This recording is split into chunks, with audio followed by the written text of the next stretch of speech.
Excellent. Well, today is Tuesday, March 16th of our regular council meeting. Calling this meeting to order. Ms. Salzberg, please. Roll call. Mayor Deasy. Present. Vice Mayor Daggett. Here. Councilmember Aslan. I'm here. Councilmember McCarthy. Here. Councilmember Salas. Present. Councilmember Shimoni. Here. Councilmember Sweet.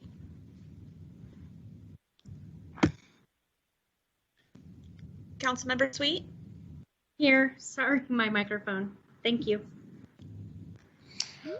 All right. Well, Councilmember McCarthy, would you please lead us in the Pledge of Allegiance? That would be my pleasure. Stand if you can. I pledge allegiance to the flag of the United States of America and to the republic for which it stands, one nation, under God, indivisible, with liberty and justice for all. Thank you. Thank you, Councilmember. Councilmember Aslan, our mission statement. Yes, Mr. Mayor, the mission of the city of Flagstaff is to protect and enhance the quality of life for all. All right, thank you. And I'd like to agenda item number 4, which is our approval of minutes from previous meetings. Agenda item 4A, I motion to accept the minutes of the regular meetings for 2019. Do I have a second? Second, McCarthy. I have a first by myself, seconded by Councilmember McCarthy. Any further discussion? All those approve? Aye. Aye. Aye. Aye.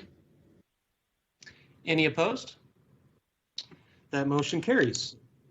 Down to agenda item number 4B is the consideration approval of the 2020 executive session minutes. Staff recommended action is to approve the minutes. I motion to approve. Do I have a second? I will second again. I have a motion by myself, seconded by Councilmember McCarthy. Any further discussion? All those in favor? Aye. Aye. Aye. Any opposed? That motion carries. And down to agenda item number 5, which is public participation. City Clerk, do we have any participants today? Mayor, we do not for public participation. All right. Well, thank you much. That brings us down to agenda item number 6A, our proclamations and recognitions for our City Manager Awards. City Manager, take it away. And good afternoon, Mayor. Good afternoon, Council. I'm going to kick this thing off, but it's going to be a bit of a collaborative effort. I want to start by welcoming everybody and giving a heartfelt thanks to the city staff, to family and friends who may be present tonight for what I believe might be the first virtual City Manager's Excellence Award ceremony, and quite possibly the last virtual ceremony. It goes without saying that next year we hope to be doing this in person in council chambers where it can be a little bit more personable and intimate, but we're going to get through this, and I think we'll make it very meaningful. All employees of the City of Flagstaff strive to provide excellent customer service in every program and service they provide to each other and to our community. While customer service is expected of all of us, there are some employees that indeed go beyond the city's expectations and achieve the extraordinary in service and delivery and customer satisfaction. So I would like to start by congratulating all to the City Manager's Excellence Award winners. Congratulations to everyone who will be receiving an award this afternoon. Thank you for your hard-earned success in showing how we achieve making the City of Flagstaff better by providing service at a higher elevation. Next slide, please. Thank you. By the way, I'm not sure who's driving this, but thanks to the front end. Is this Paul Santana who's driving? Hey, Greg, it's Sarah Langley, Sarah. a slide advancer today. How lucky we are. Thank you for helping us, Sarah. No problem. As noted, this is the first city's virtual award ceremony, so I wanted to spend a little bit of time on the front end going over how we're going to attempt to do this and how we will recognize the awardees. I want to also start by thanking my two deputies, our two deputies, Shane Dilly and Shannon Anderson. This has been a very collaborative effort between the three of us and a lot of heavy lifting behind the scenes on this. So my gratitude to the two deputies that serve our community, our organization. Specific gratitude to Shannon Anderson for helping with the PowerPoint. Well done, and thank you both. We will start here by sharing the nomination for the individuals or groups of individuals who are the award recipients. We're going to announce them by name, and we'll be giving the awardees an opportunity at that point to turn on their audio and their video if they're able to do so. We may have some joining by phone or who just don't have the infrastructure to do that. But if the opportunity arises, we'd like to see them and have them introduce themselves, telling you their names and the position that they hold with the city, if they would like. There may be instances where others are sharing that information for them, such as their supervisors. But we do want to try to make this as personable as possible, so that would be great if the awardees can do that. Given the opportunity to introduce themselves, if the awardee would like to share a quick comment, that would be quite appropriate, but that's not necessary. After all the award recipients for each award that is given have been introduced, and we get through a little brief commentary period, we are going to take a pause and have a moment to applaud. And we will cue you, everybody, as to when that applause happens. You'll see the frame, and at that point, we would invite you to unmute and applause. We think we can pull this off. It'll be definitely a group effort, and we think it'll be kind of fun. Mayor DC, would you like to share comments as to how you would like your colleagues on council to participate? Yeah, thank you, City Manager. This is great setting it up like this prior to. I just would like to ask for our council members in recognition of all the great individuals that we will be awarding today. If we could just wait till after the applause to give any commentary on our end, I'd appreciate it. Bring a little more streaming of an event. So thank you. Thank you, Mayor. Shannon, I'm going to turn it over to you.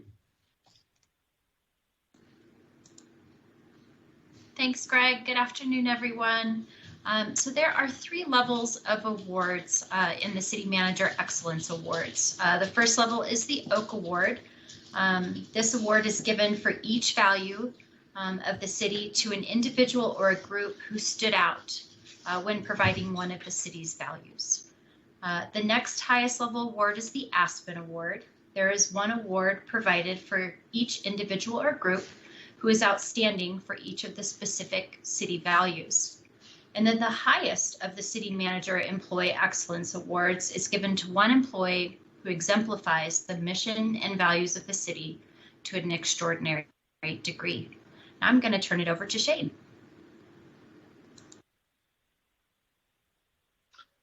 Thank you, and good afternoon.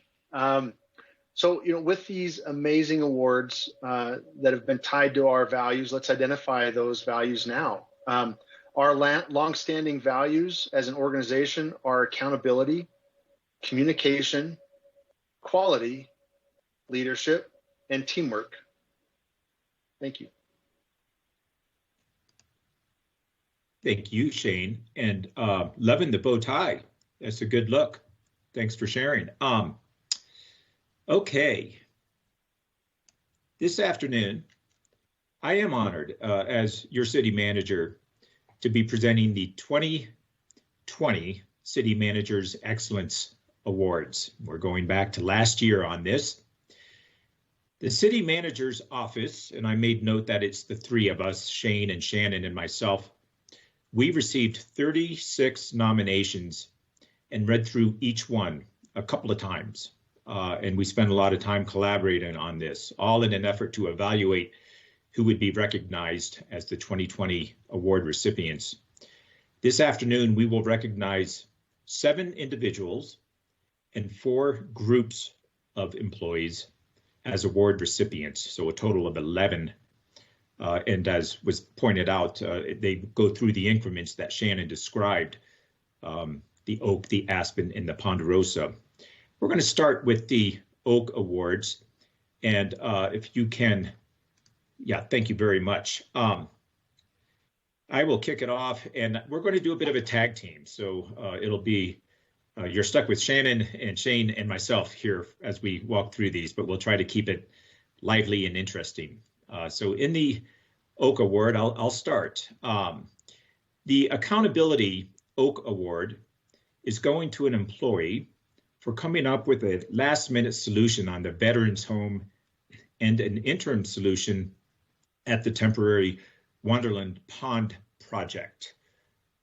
The previous council was certainly a part of that Wonderland project. The current council is certainly aware of the Veterans Home project that is coming to fruition here pretty soon. This individual has been recognized by developers for being customer friendly and a problem solver. We so greatly appreciate the problem solvers in our organization. This employee also provided critical help in covering the program's workload during the last 18 months during a time of staff transition in the stormwater section, and for his help in onboarding the new stormwater manager in joining the team. So please join me in recognizing this year's Oak Award recipient for accountability, Doug Slover.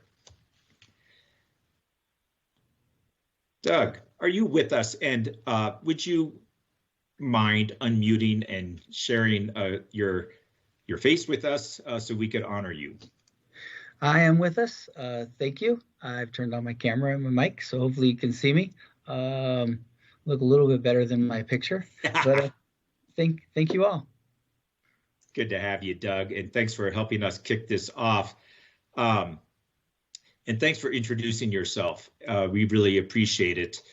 Now we're going to try something here, and if we can pull this off, we'll repeat it throughout this this ceremony today.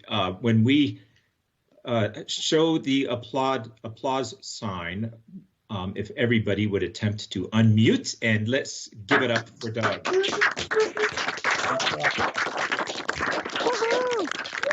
Yeah. That was really fun. I think this is going to work just fine. Hey, Shane, you want to take the next one?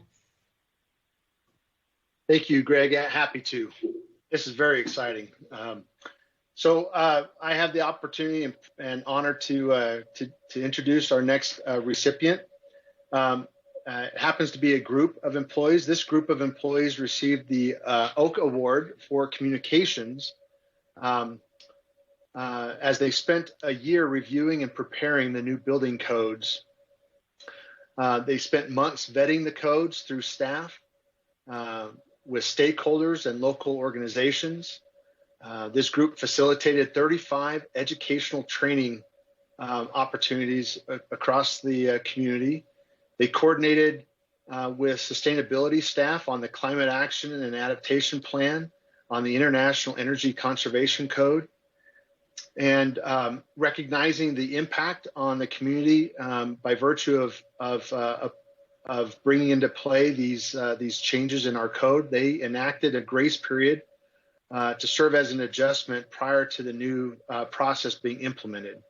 I'm pleased to announce that the Oak Award for Communication goes to Amy Palmer. Amy, are you with us? Good afternoon, everybody. I am actually on vacation right now and quickly came back from Arizona so I could be online with y'all today. Thank you, Amy, very, very much. Yes, and thank you guys very much for that. We really appreciate it, and we work really hard to work with the other departments to get this through and vetted with the public, and it's super, super important what we do, and I just thank you for recognizing. Thank you, Amy. The next member of this wonderful group is Victoria St. Clair. Victoria, are you with us? I am. Thank you so much. I am one of the 3 building plans examiners here at the City of Flagstaff. And I'm very humbled by this. Thank you so much. Thank you, Victoria. And last but certainly not least, Jenny Neiman. Jenny, are you with us? I am Jenny Neiman, climate and energy specialist here, and just thank y'all so much. I am so appreciative of this, and I have enjoyed working with Amy and Victoria so much on this project, and yeah, this is really great. So just thank you to the 2 of you and to leadership. Well, thank you, Jenny. So at this point in time, let's provide a round of applause for these wonderful individuals.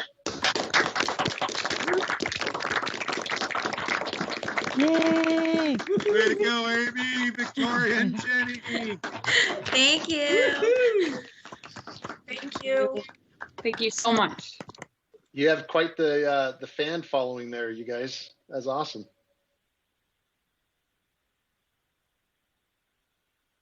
Thank you, Shane, for that. And in a second, we'll go on to the next one. I do want to give council the opportunity to jump in after we do these applauses. If anybody wants to jump in with comments, and there's no pressure to do so, but we'd love to hear your comments if you want to share. You can do that in the chat column, or you can just kind of interrupt us at will. We're kind of running with the flow here. So thank you for that. I will take the next one. This next Oak Award for quality, this is for quality, goes to an employee who takes on the role of Facilities Safety Officer. In doing so, he provides outstanding service to his customers at City Hall, the library, the city courts, and the prosecutor's office.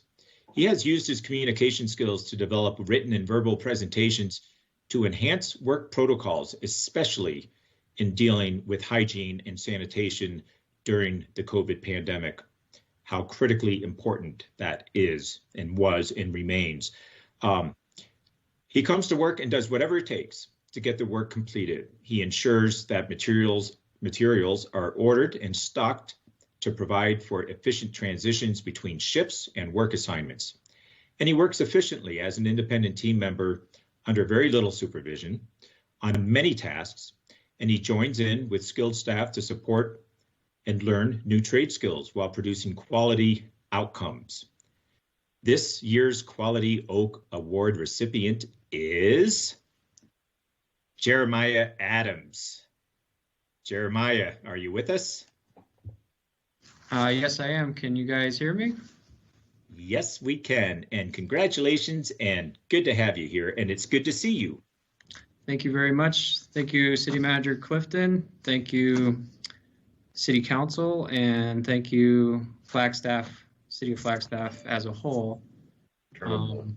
Thank you for the award. I do want to say thank you for the facilities team in general for adjusting to the unknown about a year ago today. It's a work in progress, but I look forward to this team and the future we have ahead as an organization. So thank you very much. Well said, Jeremiah. I don't know if you can read the chat column, but I would invite you to do so a little bit later because you apparently have a very large fan base. So congratulations to you. Let's all unmute and give it up for Jeremiah. All right. There you go, Jeremiah.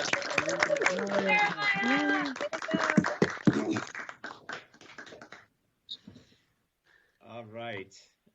Shannon, you're up. Thanks, Greg. So the Leadership Oak Award goes to an employee who took the initiative to address how permits could be accomplished with the onset of COVID-19 in a virtual world. This employee established a system where applicants could email permit materials. They entered each application into ComDev. They called each applicant to make arrangements for payment and permit pickup.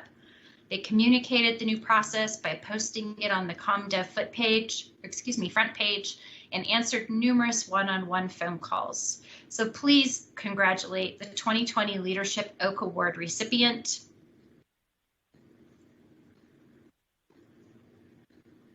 Becky Cardiff. Congratulations, Becky.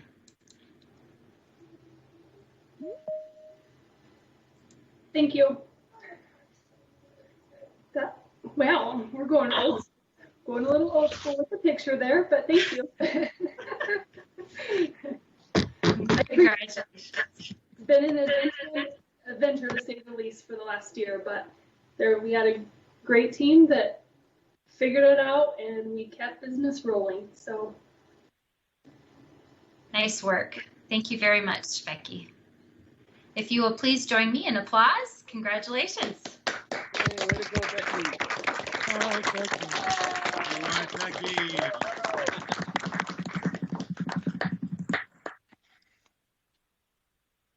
Excellent, excellent. The Teamwork Oak Award goes to a group of employees who converted the city's meter reading technology to a new software, along with supporting a citywide meter changeout program. 2,117 water meters were changed out across the city, which was the highest volume in Flagstaff's history, more than 3 times the prior year's volume. This cross-functional team worked together on a daily basis to ensure the meters were entered into the inventory system, changed out in the billing system, and programmed at each location, billed timely, and answered all customer questions throughout this process. A wonderful team effort, a very good example of teamwork. The Oak Award for Teamwork goes to, and I'm going to name the individuals here, and we have a few of them. So as I name you, if you're able to share with us your video and audio, that would be great. We start with Sharon Gonzalez. I want to thank everybody for the recognition. Our teams worked really hard together, and we did a great job. We're all proud. Thank you. Thank you, Sharon. You did do a great job. Next, let's go to Kim Burns.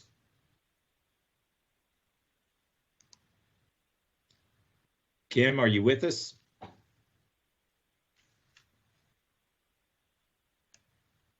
This is Sharon Gonzalez again. Kim's having a bit of technical difficulty, but she put in a lot of time and effort in testing and cross-testing and following all the trails to make sure that everything functioned correctly.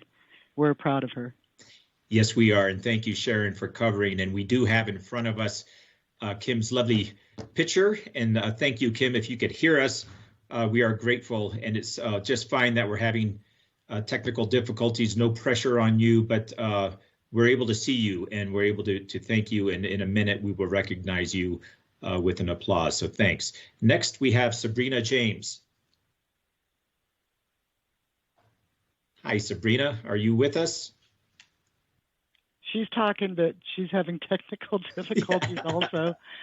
Sabrina actually entered inventory and meters and filled in backup on anything she could possibly offer her services for. We're proud of her also. Indeed. Thank you, Sharon. And it's so good to have you helping out here, Sharon. So sit tight. We might be leaning on you a little bit more. Thank you so much. You're welcome. Yeah. Next, we have Jenny Lynn. Jenny, are you with us?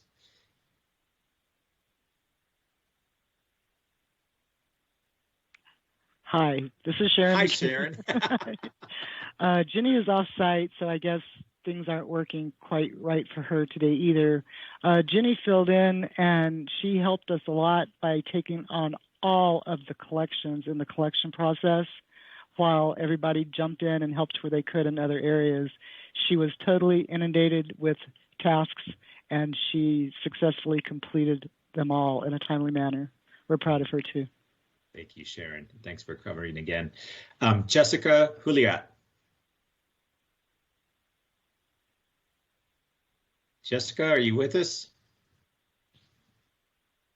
Hello, I'm here. Hey, Jessica, how Hi. are you? We're here with our whole team. I'm Jessica Hewlett, Customer Service Manager, and thank you for the award.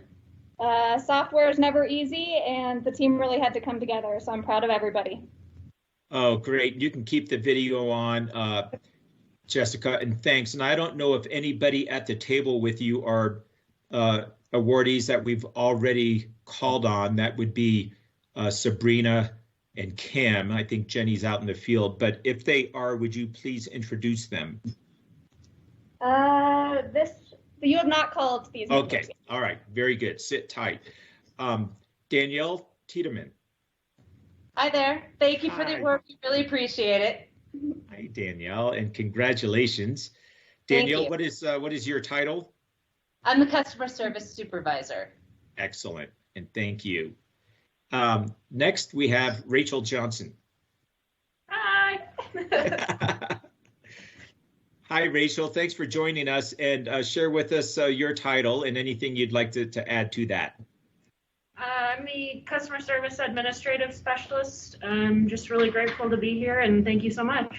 Thank you very much. Celeste Coop, are you in with this group? I'm here. Hey, Celeste. Congratulations. And Celeste, what is your title? Customer service also. Just thank you so much for the recognition. Well deserved. Thank you so much for your hard work.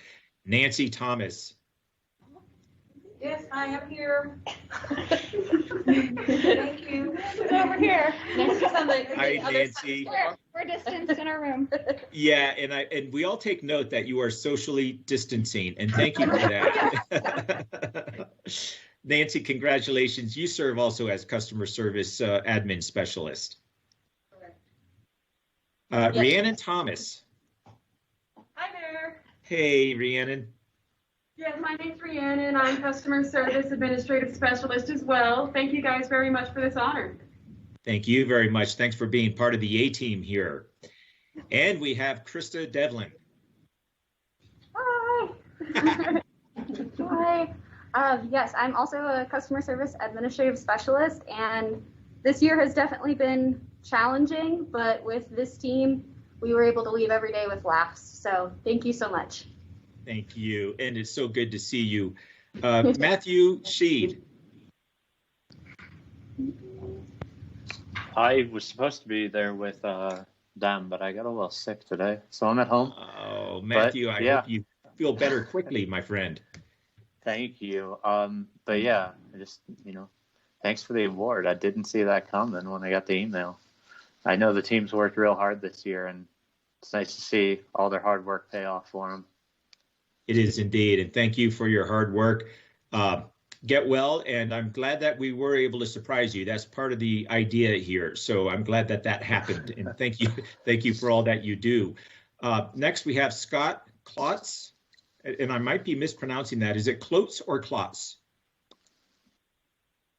I don't see Scott in the room with them. Okay. If he's not here, I will say thank you for him. Scott's worked real hard this year, and yeah, I mean, he's put a lot into it. Indeed. Thank you, Matthew. And help me out with Scott's last name. Manny is on vacation. Scott's last name's Klotz. Okay, thank you, Klotz. And then next is Manny Sierra, and he's on vacation, I hear you say? He's on vacation this week. Like Scott, like everybody else. Manny's worked real hard this past year, and he's very much deserving of it. Great, and we can't wait for him to return to this award. So I'm glad he's enjoying some well-deserved time off. William Catlin. Thanks. I'm here. You're in with that group there. And thank you for joining us. And you want to introduce yourself and offer up your title? My name is William Catlin, meter technician. Excellent. Thanks for being out there throughout COVID and working hard in the community. We consider folks like you our frontliners, so thanks for your work. Wildine Rodriguez. I don't see Wildine in the room with them either, so I'll say thank you from her. She's had a hard year. She, as being her second year with the city was a big surprise, but she's adapted very well, That's wonderful to hear that she's an award recipient in her second year. How cool is that? Excellent. And then we have Patrick O'Connor. Hello, Patrick. Hello, Patrick. Thank you very much for the recognition. It's definitely been a team effort between water services and water distribution. I am the water distribution supervisor, and I know everybody's worked really hard at this, and probably the most amount of meter changeouts I've seen in my 21 years here. So thank you all for the recognition. Thank you all. And I know that the team is not fully assembled, but those of you who are in front of a camera, if you can put yourselves back on video, and we're going to give you a very well-deserved round of applause. So let's give it up for this amazing team.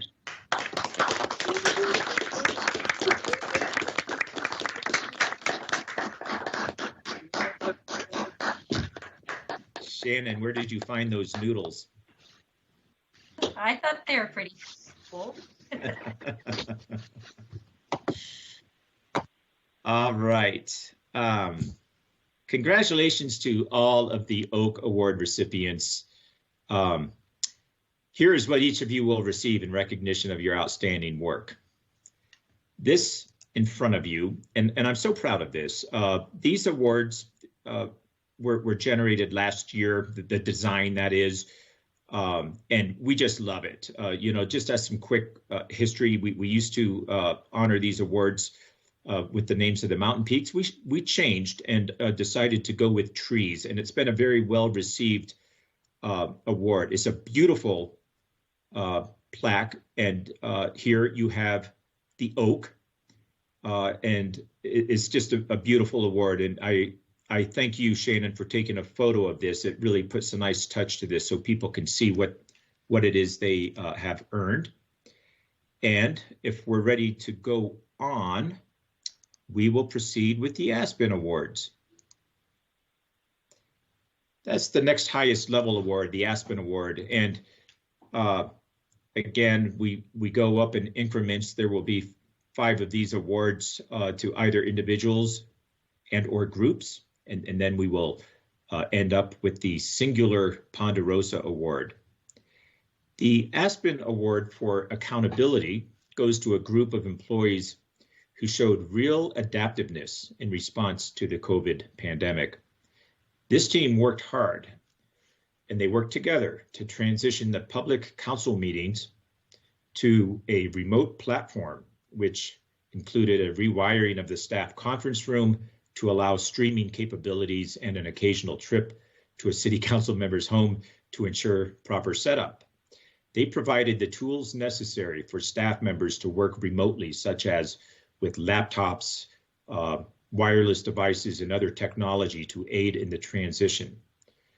This required an increase to the city's available internet bandwidth, of course, to manage the significantly increased remote bandwidth, a rollout of Microsoft Teams in 2 weeks, rather than 3 months, and provided the necessary training and support to all of city staff while responding to twice the number of help desk tickets since March and increasing their customer satisfaction to 95%. Imagine, if you will, the daunting task of, with very little notice, having to switch a platform and enable effective and somewhat seamless transition to a complete virtual realm, which we have been operating in for about a year now.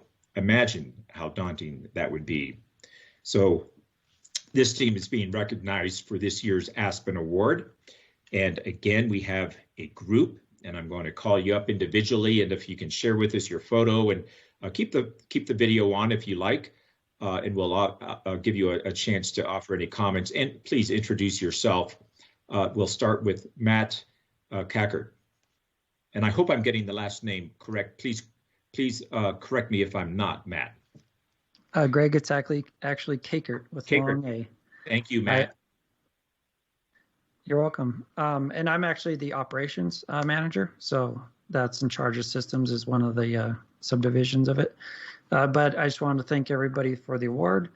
Our team is mostly behind the scenes, so it's great to see recognition from the highest levels of the city. And I'd just like to say I'm very proud of my team, which includes Bill Reagan, Beth Verstrate, and John D'Amico, which unfortunately he wasn't eligible due to his amount of tenure at the city. But they did a great amount of work during the pandemic, and I'm just very proud of our team. Thank you, Matt Kakert. It is good to see you, and no small lift here. This has been amazing. Next, we do have Beth Verstrate, and Beth, same comment. If I'm slaughtering your last name, please correct me on that. No, you got it. You got it right. Good. Very good. Yeah, thank you very much to whoever nominated us as well as selecting us for the award. It was quite scary jumping into teams like we did. I had a much slower rollout planned, but it was great working with everybody to get this taken care of. Thank you. Thank you, Beth. Yeah, thank you very much. Bill Reagan. Hi, Greg. Thank you again to all the city manager and the council members. I appreciate the award. I'm part of a great team, so we work well together, and we were able to pull this off. So thank you again. Thank you. And Bill serves as IT network administrator. And administrator, correct. Yeah. Thank you for being with us. Do we have Paul Santana? Hey, Paul. Hey, Greg. Thank you. Yeah, thank you, guys. I appreciate the recognition. I'd like to thank my team specifically for the laptops and all of the devices that we had to work to prep to try to get in city employees' hands so they could work remotely. And of course, with this meeting specifically and streaming the city council meeting and switching to Teams, thanks to Beth and thanks to Matt and his team for the bandwidth increase that helped make it possible. So thank you. Thank you, Paul. Great words. Thank you. Brandon Ross. Hello, everybody. I'm Brandon Ross. I'm the help desk analyst, and it's been great. And I know the changes have been hard for everybody, but the way it's worked out so well for us is that everybody in the city has also been very understanding and willing to change and adapt to all the new stuff. So everyone's helped us get this award. Very nice of you to offer up your accolades to those around you, Brandon. Thanks for being part of a very good team. Geneva Dawson. Hello, everyone. I'd like to thank everyone who had nominated us, and grateful for the recognition. And IT is a very good team. Enjoy working with them. Thank you. Thank you, Geneva. And you serve as the help desk specialist also, and so good to have you with us, and thanks for all that you have done. Thank you. Next up, I'm going to try to pronounce this last name. It's not a name I see very often. Stacy, is it Salzburg? Yes, Greg, you got that one correct. I had to get a dig in, you know. Stacy, good to have you with us. Yes, thank you, Greg, and thanks for the recognition. It definitely is a huge team effort for this last crazy year. So thank you very much, and thank you to the IT team for putting up with all of my pesky requests as we've navigated all of this stuff. So thank you. Oh, thank you, Stacy. And I have to ask the question, of course, because I know there are curious minds out there. Did IT teach you how to do the mute all, or is that like just a skill that you acquired along the way? I came knowing how to use that button. I learned very quickly, mm-hmm. And IT just supported me. Excellent. Of course, you won't be using that button today. Never. Mm-hmm. Stacy, congratulations. Thank you. I think that's a wrap for the accountability team. It's a big team. If you can all share with us your wonderful faces, and let's give it up for this amazing team.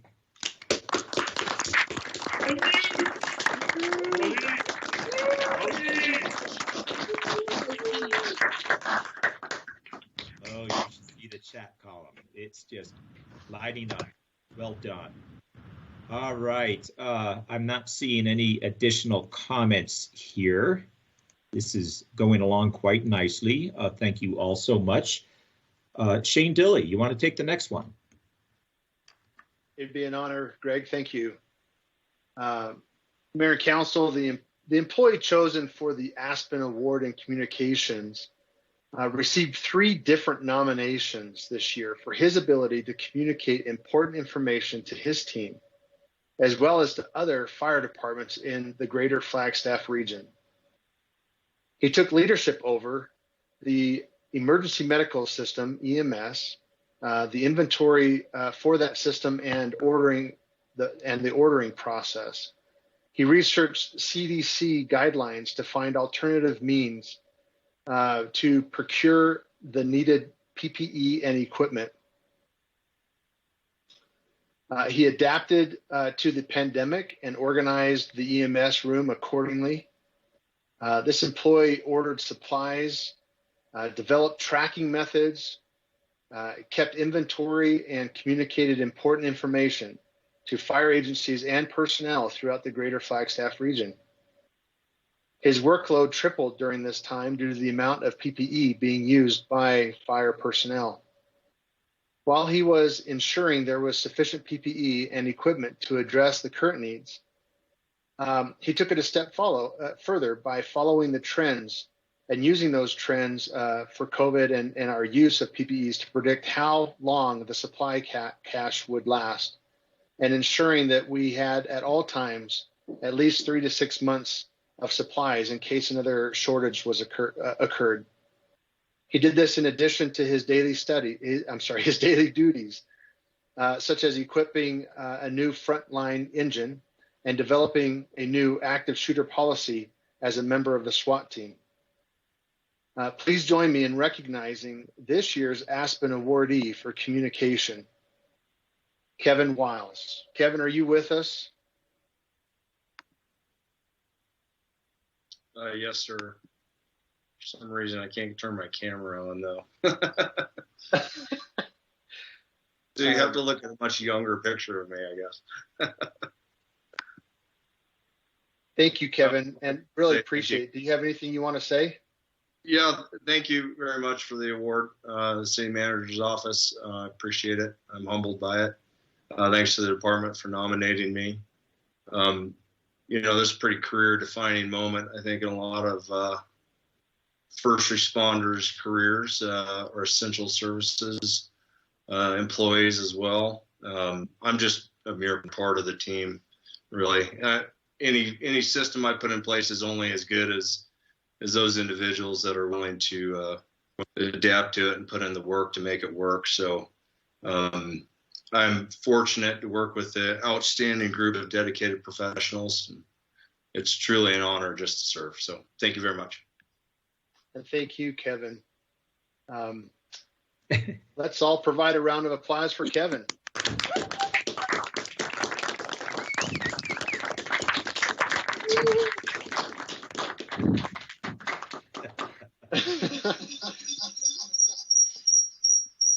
All right. Thank you, Shane. Thank you, Kevin. Well done.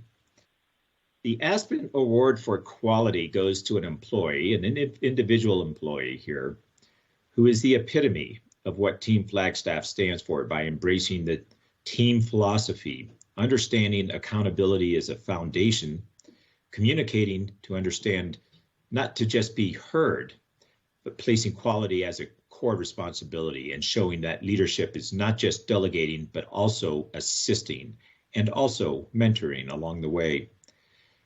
This employee has done it all. This employee has provided quality work that impacts the city organization and Flagstaff community in such a positive way.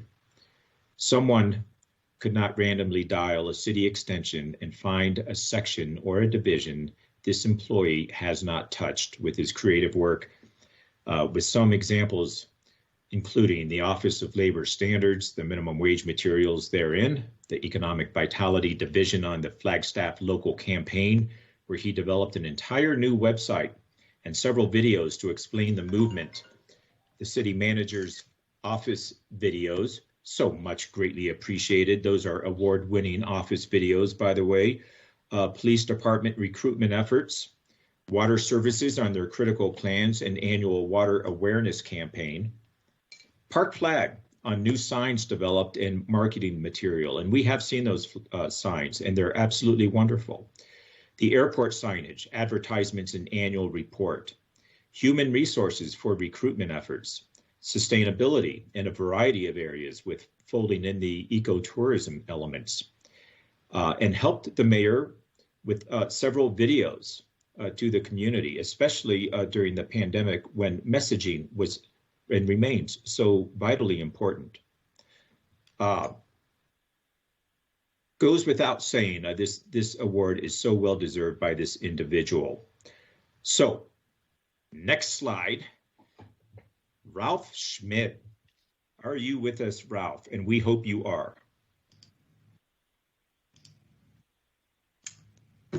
Hi, everybody. Oh, wow. I'm totally did not see this coming. Again, I'm your creative services manager, and so humbled. Thank you so much for this recognition. Obviously, there should be people standing next to me here, and I wouldn't be here if it wasn't for this amazing team in the Economic Vitality Division, Discover Flagstaff, and of course, the amazing creative team with Jennifer Schauber, Mike Russell, Candace Skipper. They're all the talent behind all this, and thank you so much to them. And as mentioned, we're so lucky we get to work with pretty much all city divisions and on various projects. And I'm always blown away by just the professionalism throughout the city. And I'm truly grateful to be part of Team Flagstaff. Thank you so much. Thank Ralph, you. nicely said. Thank you, my friend. And in addition to the widely acclaimed and award-winning city manager videos, I take note that you also had a firsthand involvement with creating our new organizational chart, and what creativity you exhibited in doing that. That chart, I love it. It adorns our budget document now, and it will be memorialized for a long time in illustrating how we as an organization function. So thanks for creating that. A personal thanks from our office to you for that.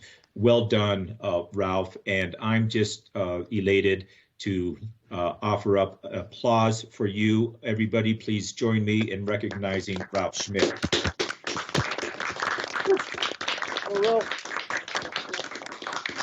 You go, Ralph.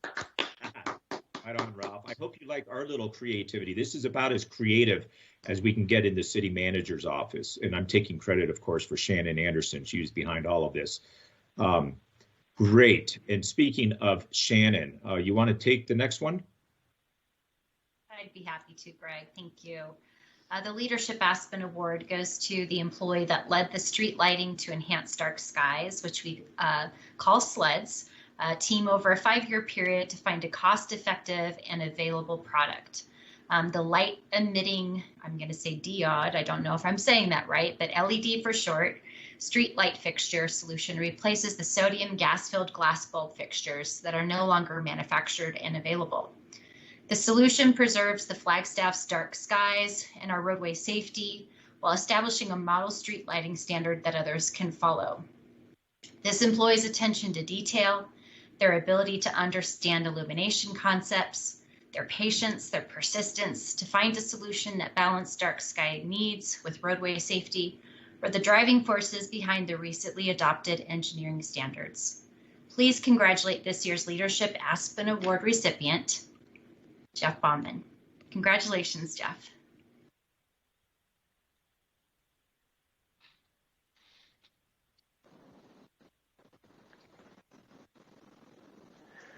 Hi, thank you, Jeff Bowman, traffic engineer. I really appreciate it. It was a great project. We had a great team. Really happy to get the project across the finish line. Engineering, community development, the local observatories, public works, just a great team and a great project. I can't believe reading that it was 5 years long, but it was. So thank you. Thank you, Jeff. This is Greg. And just for all of our benefit here, is it diode? Is that what we were struggling to get across here? Yeah, that's right. LEDs. Diode, LEDs. All right. We're now sounding technical. Thanks, Jeff. Back to you, Shannon. Way to go, Jeff. Yeah. Woo-hoo. Thank you. Good job. Here comes the wave. Wouldn't that be fun to do a wave via virtual Teams? I'll start. You go next. I love the wave. I'm just wondering if those were Denver Bronco fans. We hope they were. No. Certainly not Raider fans. All right, we'll let that one go. Thank you, Shannon. Thank you, Jeff. Well done. The Aspen Award for Teamwork recognizes a group of employees that agreed to participate in testing, training, and evaluation of the new on-call reporting software. These employees spent long hours testing and evaluating the software to identify flaws, recommend changes, and verify patches to help create a working report program for the Flagstaff Police Department. The employees assigned in records assisted with workflow, created configurations, interfaces, and helped to ensure the record-keeping needs of the entire Flagstaff Police Department were being met. The evidence employees helped develop a completely new evidence module within the on-call reporting, and that ensures that the Flagstaff Police Department has a quality evidence module that other agencies had been unable to use. The two employees on the team from patrol evaluated the software as end users and created a comprehensive training curriculum, which included a detailed PowerPoint presentation and how-to guides, so members of the department would be able to transition from the ILEADS, I'm not going to attempt that, I think it's ILEADS, but to the on-call. These two patrol members agreed to be available by telephone for officers who were having problems 24 hours a day. The team had to implement the software so it could work with less than a 3% error rate. The team being recognized for this amazing accomplishment includes Sharon Whitmore. Sharon, are you with us?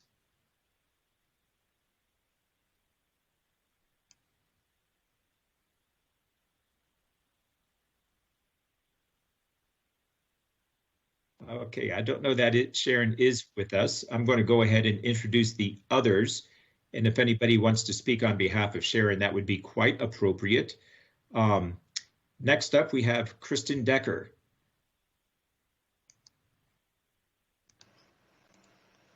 I'm not sure they're available today, Greg, unfortunately, but they are both outstanding workers in our admin specialist down in our records division. And this is the system that runs, holds all our warrants, incidents, collisions. When members of the public come in to get reports, this is how we extract it. And all these people just did an amazing job cop-proofing the system, which is not easily to do. So thank you. Thank you, Chief Musselman. I might lean on you to stay with us here if we have other introductions to make.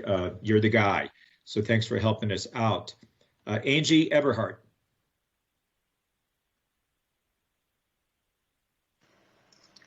Angie is one of two of our records technicians. The other gentleman involved in this was Robert Susi, who retired from our police department earlier this year after a 30-year career spanning both the patrol sections and our support services division. But yes, they both did outstanding work getting the evidence module up and running for our officers. Fantastic. Thanks, Chief. And then do we have Corporal Oliver with us?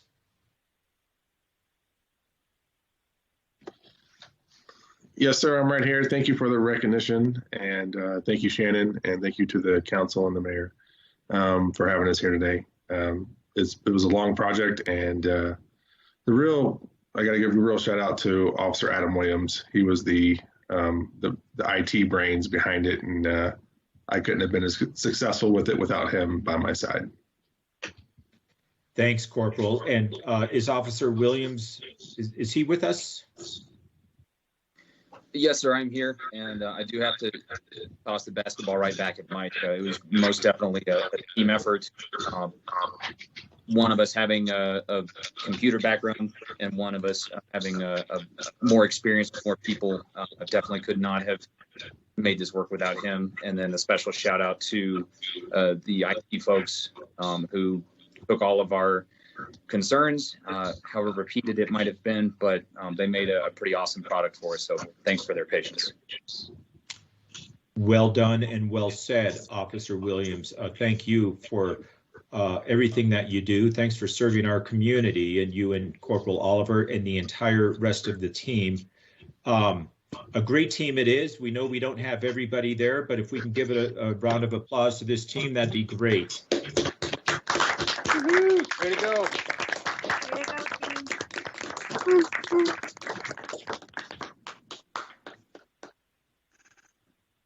Well done. Well done. Congratulations to all of the Aspen Award recipients. Each employee will receive one of these plaques and name tags. And again, a beautiful plaque, and can't wait for the employees to receive these. They adorn the Aspen tree adorns his plaque and is very well deserved. So a wonderful award, and thanks to all for your amazing contributions.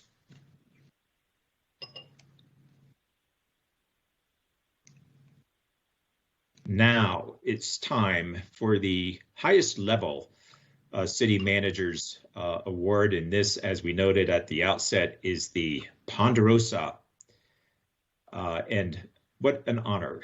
The city employee receiving this award for accountability has worked hard to ensure the Police Department Communications Center maintained functionality while quickly adapting to advancing technology. She attended trainings, strategic meetings, statewide seminars, and other administrative duties to ensure that the Flagstaff Police Department was capable of implementing the technological advancements.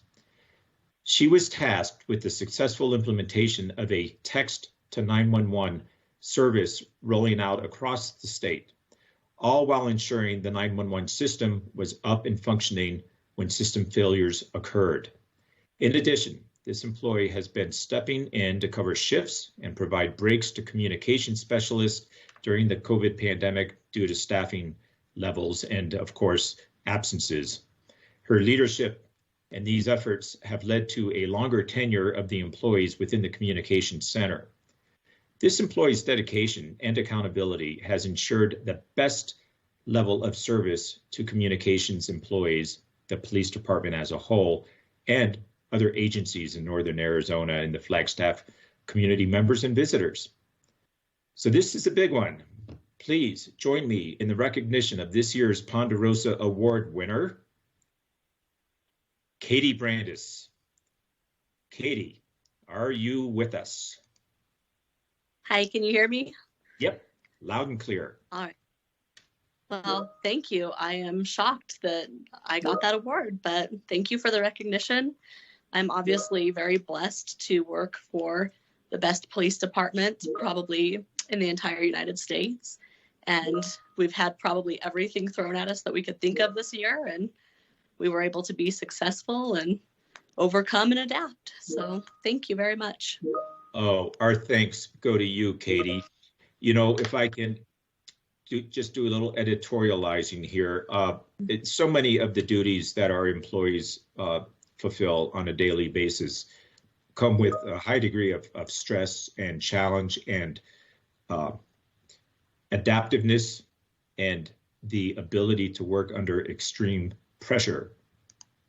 I can think of no other function of the city that epitomizes that more than dispatch, and what you do with your team and what you have done here is nothing short of remarkable. So Well done and well deserved, and we are all so happy for you, Katie.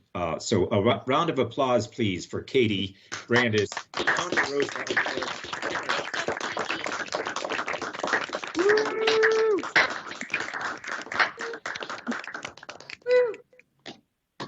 Thank you. Thank you. And Katie, this is what your award is going to look like. Again, a very cool award. This one only goes to one individual each year, and you are that individual. So you'll receive that plaque and, of course, a name tag to honor this amazing accomplishment. And once again, a heartfelt thanks for all that you do. And please pass our thanks on to your colleagues. Will do. Thank you. Thank you. Mayor, council, employees, colleagues, friends, family, thanks for being here to honor and recognize the outstanding efforts by each of these employees and their teams. We congratulate all of them, and we hope you enjoyed this little virtual ceremony. We do look forward to getting back in person and when we do this next year, but I thought this went really well. I want to once again give thanks to the two deputies who helped with the lift here, Shannon Anderson, Shane Dilley. I also want to thank IT for helping us with this Teams platform virtual managers awards ceremony. Mayor, I'm going to kick it back to you and your colleagues at the dais and ask if you'd like to share any comments as we wrap this up. Yes, thank you, City Manager. I'd just like to say thank you to all of our city staff, and especially our awardees, our nominees. This has been a difficult year, and we have seen so many people step up to the plate and do some amazing work in unprecedented times. And all of these awards are very, very well earned. And thank you. Thank you. From City of Flagstaff, you are making our city great. So, Councilmember McCarthy. Well, thank you, Mayor. I just want to say that I'm old enough to have worked at a lot of different organizations, but when I compare all of those, I think the professionalism and the great attitude and the wanting to help and teamwork at this city is the most excellent that I've ever experienced. So I just want to thank everyone, even the people that didn't get awards this year. You're doing a great job, and thank you, thank you, thank you.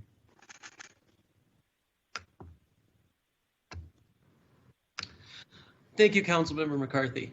And I know we've gotten a lot of comments, just so you know, if you haven't seen through the chats through this time, so many great comments for our awardees up and down from council members, from other city staff. And Councilmember Shimoni has a comment. Thank you, Mayor, and congratulations to all the award winners. What a great presentation, City Manager Clifton and Deputy City Managers Anderson and Dilley. Thank you all for putting that on for us. That was really a nice award ceremony given the virtual reality we're living in. Mayor, you're right. It has been a year, and it's been a year that we're all going to remember. And given that this is my third year in, as I get to further engage with you all as our city staff, I learn each and every time I engage that we have such great staff at the city and such a great team. And so just a lot of gratitude from myself to all of you for making Flagstaff what it is. You know, our jobs are the easy jobs. You all have the work, the real work that the city needs us to do each and every day. So very, very much appreciative, and thank you, Mayor, and keep it up, everybody. We'll get out of this, and I look forward to seeing everybody in person again. Thank you, Councilmember Shimoni. At this time, I'm not seeing additional things in the chat column. Oh, Councilmember Salas. Thank you, Mr. Mayor. I just want to take this time and space to express my deep appreciation and immense gratitude to all the awardees and every member of Team Flagstaff, from my smiling, grateful heart to each and every one of you. Thank you.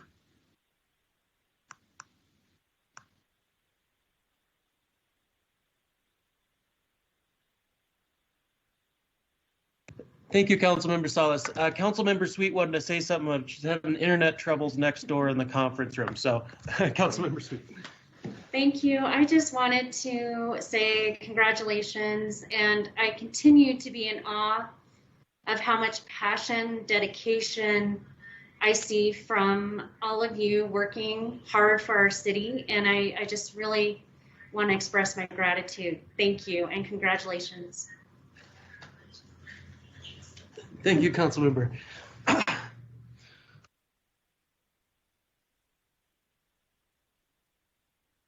Oh, you muted yourself. Sorry, you're muted. Okay, there we go. Sorry. I just want to mention whoever made these really cool Team Flagstaff masks, they are fit perfectly. So thank you for whoever was the one who got those made.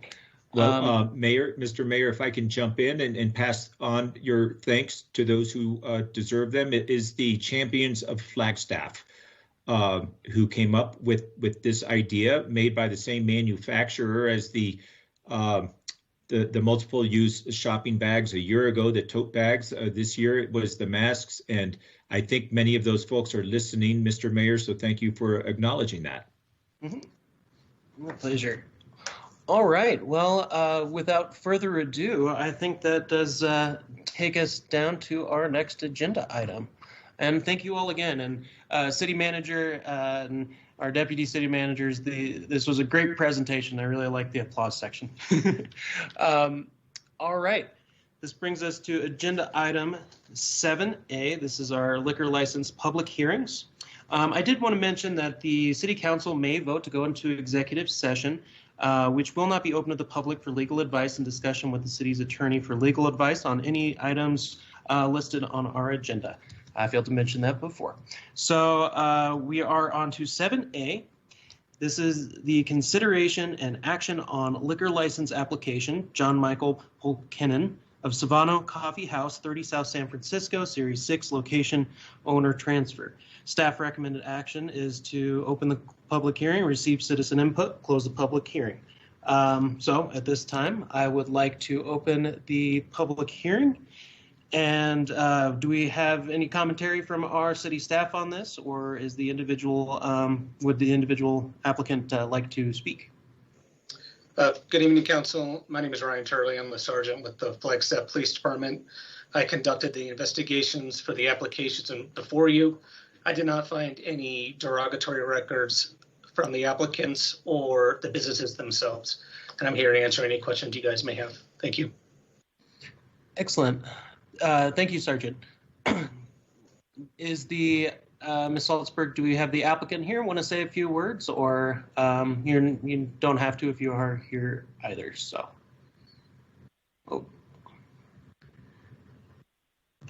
I am the owner. I'm John, and I don't really have, unless anyone has any questions. I did not have a presentation put together. Oh, no problem. It's just we like to make sure you can get your word in if necessary. Do we have any public comments on this, Ms. Salzberg? No, Mayor, we do not. All right. Council, do you have any questions for the applicant before we move on?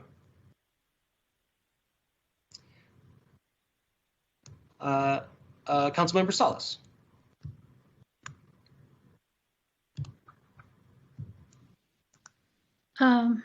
Thank you, Mr. Mayor.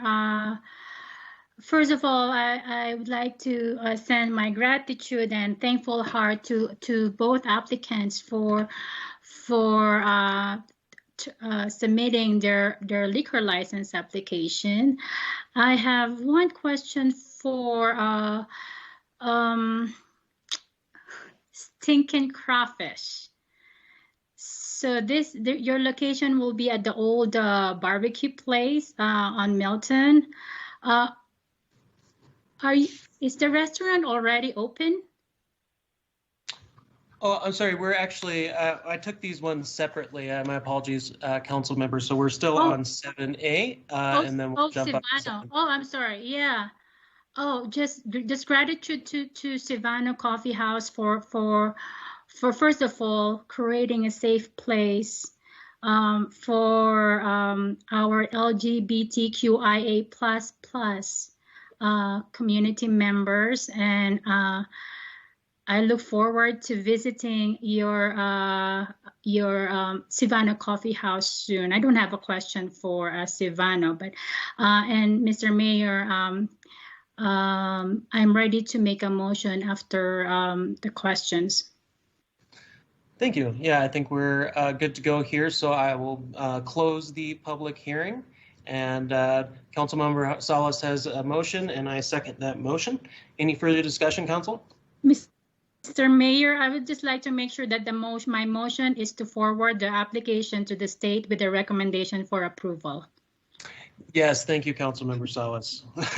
We have the first motion to forward the application to the state with the recommendation for approval, seconded by myself. Any further discussion, Council? All those in favor? Aye. Aye. Aye. Aye. Any opposed? That motion carries. We're down to 7B, which is our consideration and action on liquor license application from Jared Michael Rapinski of Stinkin' Crawfish at 1435 South Milton Road, Series 12. New application. Staff recommended action is to open the public hearing, receive the citizen input, and close the public hearing. Do you have Sergeant Turley? Do you have any comments on this bit to start us off? I didn't find any derogatory records towards the business nor the applicants. Thank you. Great, thank you. Mr. Rapinski is on the phone, so Councilmember Salas, if you would like to ask your question of Mr. Rapinski, that'd be great. Thank you, Mr. Mayor. Yeah, I'm just curious to find out if the restaurant is already open for business and serving. It is my understanding that it is not. I'm the agent on the license, so I'm not the owner. So as far as procedural questions, I certainly would be more equipped to answer. Operational would divert more to the owner. But it is my understanding that no, it is not operational yet, that they're undergoing some very, very minor cosmetic aspects before they open. Yeah, do you have the timeline for anticipated opening? I know when I last spoke with them, because we had this date, once we get a council date, then we can kind of anticipate getting the license from the state at that point. And I said, obviously, if all goes well with city council, you're looking at 2 to 3 weeks before the state will issue it. So, I mean, I'd be willing to bet that's what he was targeting, is probably in about 3 weeks from now. Oh, thank you so much, Mr. Rapinski. I'm so looking forward to trying the food to be served at Stinkin' Crawfish. I'm a big fan of crawfish. And yeah, Mr. Mayor, I'm ready to make a motion after questions. Excellent. Well, just real quick, Ms. Fobar, do we have any public comments on this agenda item? Mayor, we do not. Excellent. Well, if that's the case, I'll close this public hearing. And Councilmember Salas, would you like to make your motion?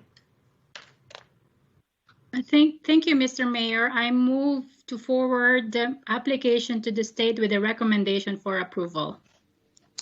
I will second that motion. Do we have any further discussion, Council? All those in favor? Aye. Aye. Aye. Any opposed? That motion carries. All right. Moving along here, we are down to agenda item number 8, which is our consent items. We have our one on the docket here, 8A, which is the consideration and approval of contract for Award Eagle Mountain Construction Incorporated, the construction manager at risk construction phase services agreement for the Flagstaff Pulliam Airport long-term parking project. Staff recommended action is to award Eagle Mountain Construction Incorporated, the construction manager at risk construction phase services agreement in an amount not to exceed $3.2 $16,907, which includes a contractor's contingency of $10,000 and an owner's contingency of $74,035, with a contract term of 173 calendar days, and authorize the city manager to execute any necessary documents. Do we have any presentations on this from our city staff? Mayor, we do not. This is a consent agenda, and so there are no planned presentations. Excellent. But staff is available for questions. Sounds good. Well, council, do we have any questions regarding this contract?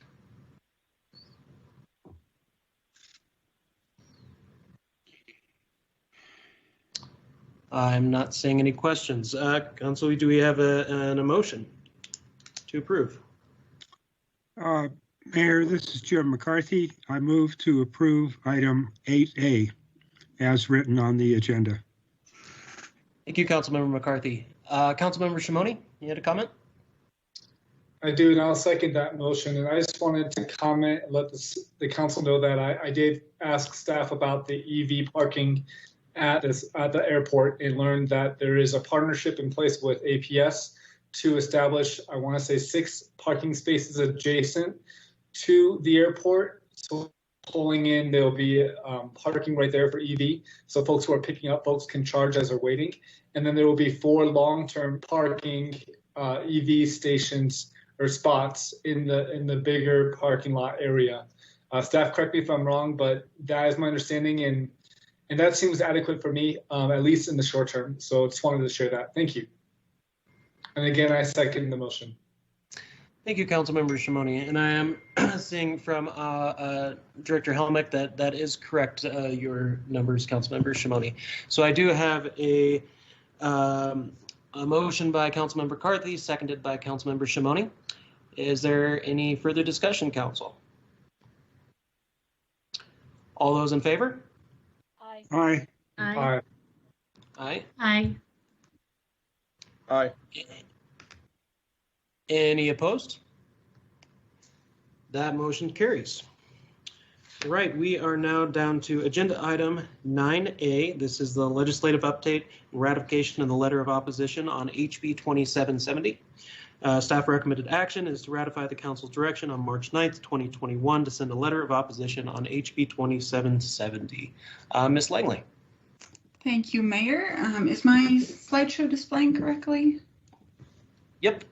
Great. Looking good. All right. So just to introduce myself for the public, this is Sarah Langley, Management Analyst for the City Manager's Office. Good afternoon, everyone. Tonight, as the Mayor mentioned, we have a legislative update for you where we will discuss several letters of support and opposition that have been requested by the Council. And I'll also provide just a very brief update on federal funding opportunities. So the first item is simply a ratification of a letter that we discussed last week. You'll recall that we had a request to write a letter of opposition for House Bill 2770, which would allow businesses to not enforce local mask mandates. So we just need to formally approve that letter tonight, as last week was a work session. And I know we've broken these items into 3 separate items on the agenda, but I'll just go ahead and cover them all here, and then you can approve them together if that works for the council. So the second item for discussion tonight is a letter of thanks to members of our Arizona congressional delegation regarding the American Rescue Plan. I know a lot of our staff are busy looking into exactly what this legislation entails, as it's very complex. So and we're looking into all the ways the city and our residents could be supported by this new relief legislation. So with the letter, we just wanted to be sure to communicate our gratitude to our lawmakers for their support in getting this legislation passed. The third item for your consideration tonight is a letter of opposition regarding potential recommendations from the Office of Management and Budget on the criteria to be classified as an MSA, or a Metropolitan Statistical Area.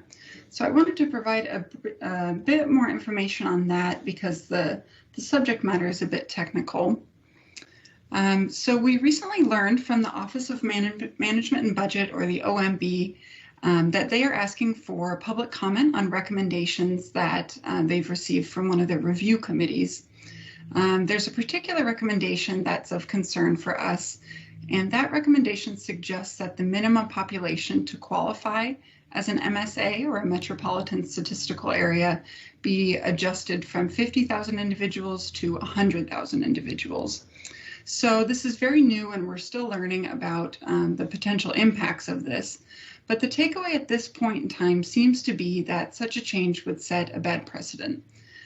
Several federal agencies, such as the Department of Housing and Urban Development, or HUD, indirectly utilize these standards to sort of guide their determination of which cities are eligible for federal funding programs.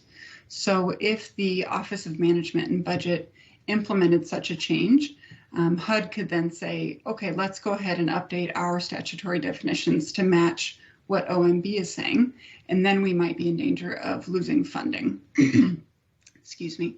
So in addition to the letter attached to the agenda packet, we're also working on a formal comment to be submitted on the Federal Register to voice our same concerns that we mentioned in the letter of opposition.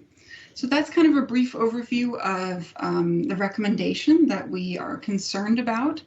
If you have any questions, we also have Sarah Dechter, our comprehensive neighborhood and planning manager, as well as Justinia Costa, our housing manager, on the line, and they would be, I'm sure, happy to provide you with more detail.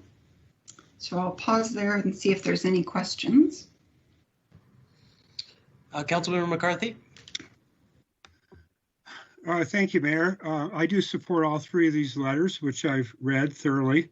I just also would like to note that on the third letter that the Flagstaff Metropolitan Planning Organization, which we lovingly call Metro Plan, we just sent out a letter yesterday over my signature, since I'm the chair of that. And basically, it's a very similar letter to what Ms. Langley has just been talking about. So I am supportive. Thank you. Yeah, thank you. Thanks for letting us know, Councilmember McCarthy. Council, do we have any other questions regarding these three letters? Councilmember Shimoni. Thank you, Mayor. I just wanted to express gratitude to staff and the council for moving these letters forward. And I also wanted to especially just shout out the local Chamber of Commerce for also opposition to the MSA adjustments in population size. This is very concerning for our community, and we need to keep those CDBG funds coming to our city. And so all the help we can get in opposing that is appreciated by myself. So thank you, Mayor. Thank you, Councilmember Shimoni. Do we have any further questions or comments on this, Council?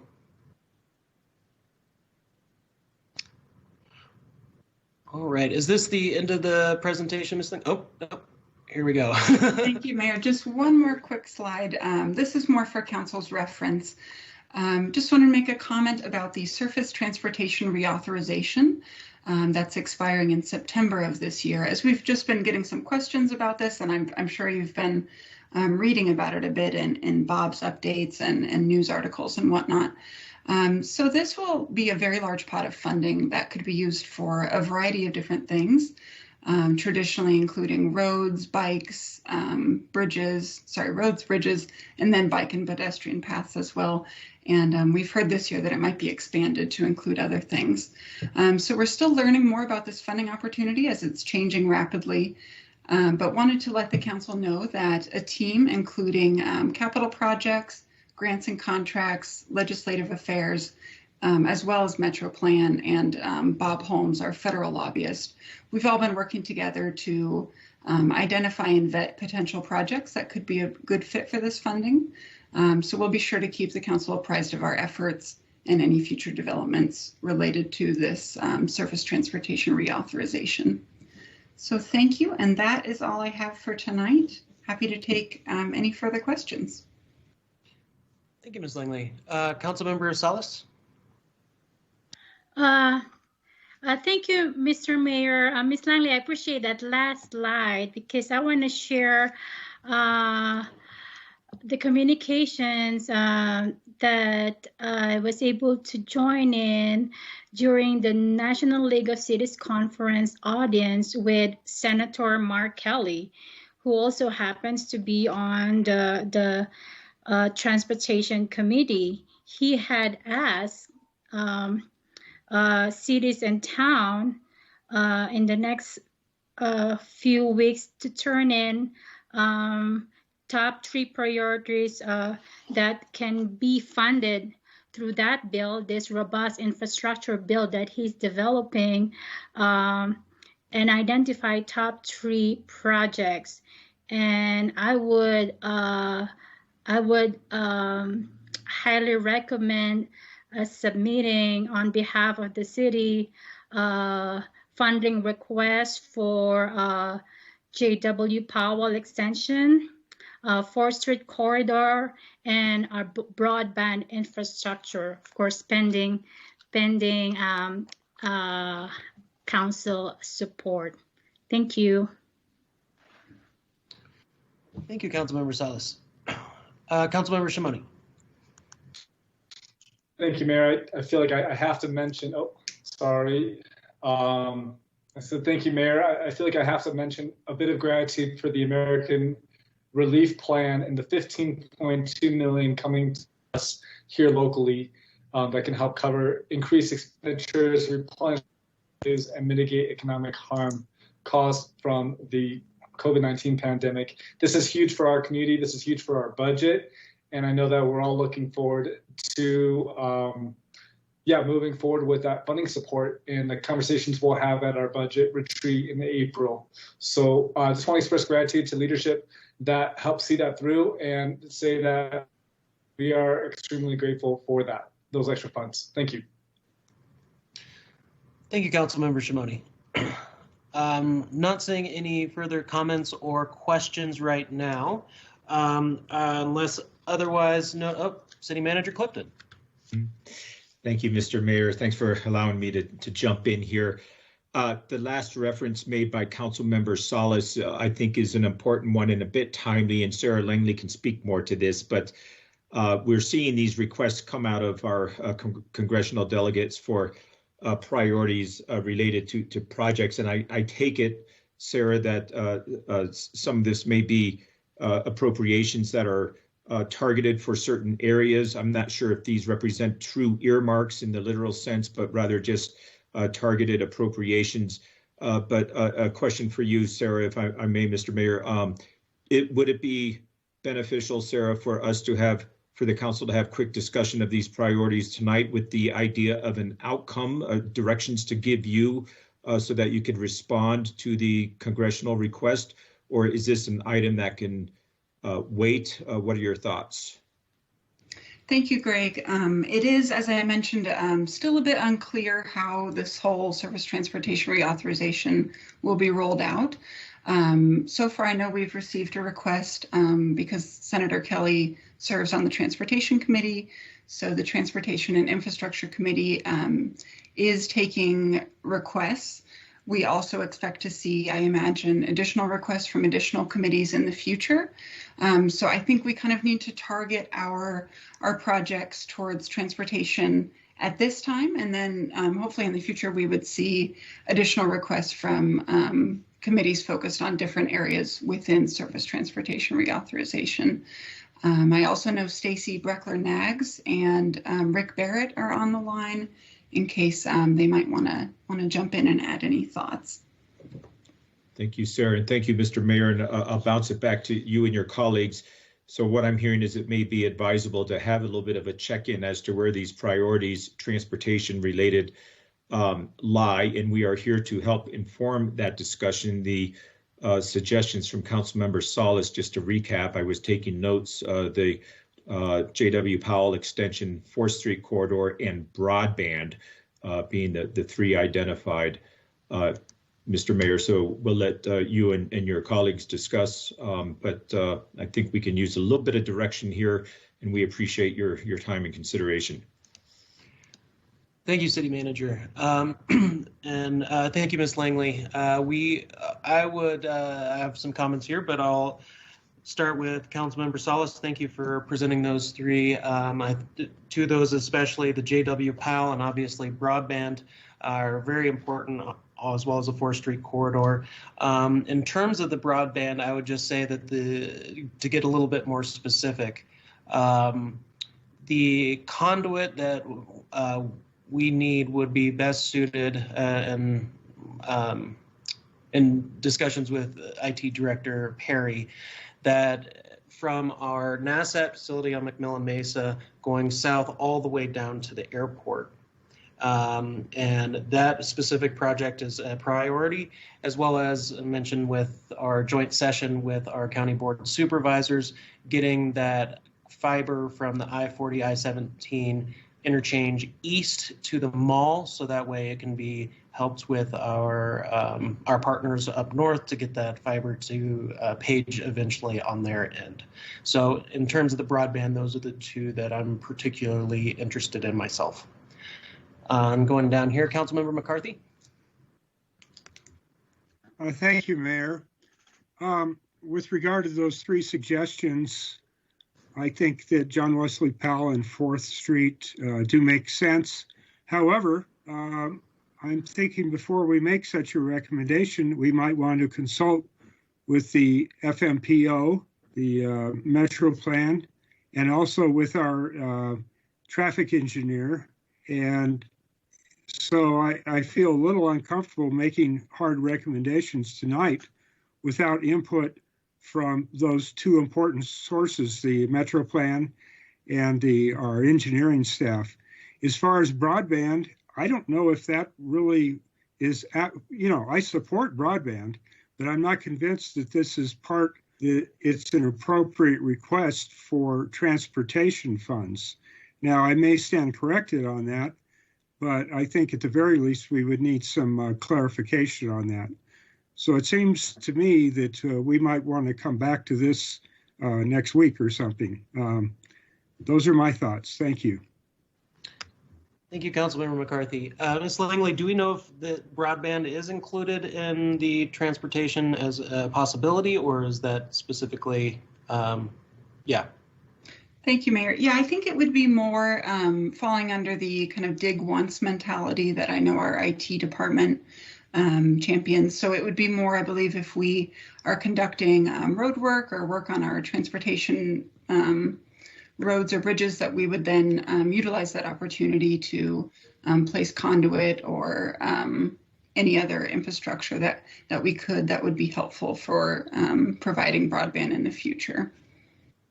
Okay, great. So that would be just more inclusive in these other projects to ensure we're adding on.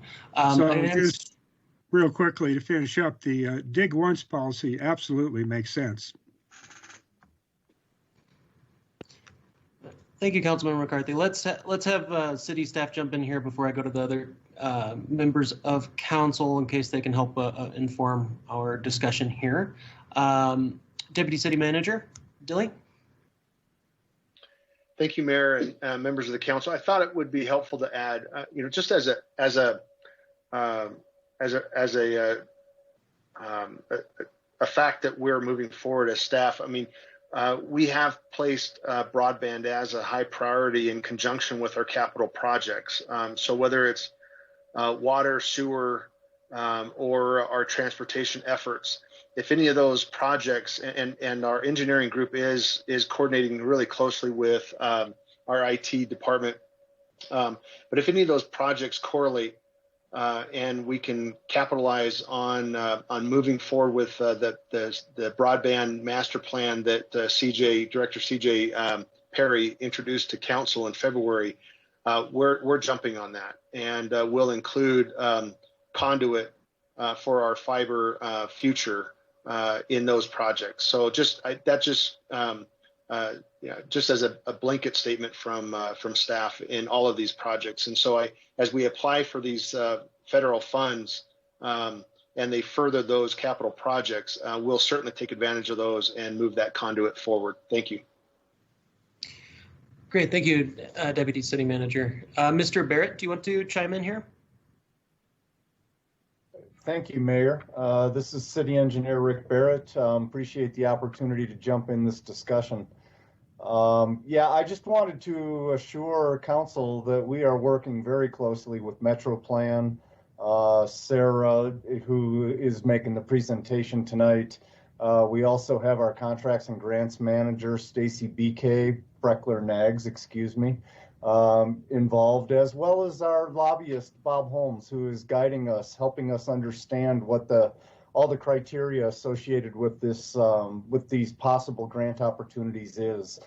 In addition to that, I also wanted to point out that in further discussion, we're starting to look at the Lone Tree Corridor, which is south of Sawmill all the way down to J.W. Powell, which is going beneath the Interstate 40 there on the existing alignment of Lone Tree. So that's another project that ought to be included on the list. There's a lot of efforts here. We understand the excitement behind all these opportunities, and we're trying to coordinate our message. So we are a solid team with Metro Plan. We're working on some talking points for Council to consider. I know that Metro Plan is planning on getting approval of some of these talking points through our Technical Advisory Committee of the Metro Plan, which myself and our traffic engineer, Jeff Bauman, is part of. So I just wanted to provide that information, and I'll stand ready to help answer any questions you might have of us. Great. Thank you, Mr. Barrett, and thank you to city staff for the additional clarifications. I have Vice Mayor with a comment, followed by Councilmember Salas. Thank you, Mayor, and thank you, staff, for this opportunity to have a quick chat about this. I'd just like to plug I guess I'd like to support bike, pedestrian, and transit as in the forefront of our discussions and not an afterthought in our transportation planning. Thank you. Thank you, Vice Mayor. Councilmember Salas. Yes, thank you, Mr. Mayor, and yes, to the comments made by Vice Mayor Daggett. I think the J.W. Powell extension, we're currently in that planning process, and it embraces, complete streets and lanes for bikes and, of course, sidewalks and pedestrians. One key takeaway that I had from that National League of Cities conference is even in the White House right now, and there's some discussion about strengthening interdepartmental collaboration. So when you're looking for planning and budgeting for transportation, you also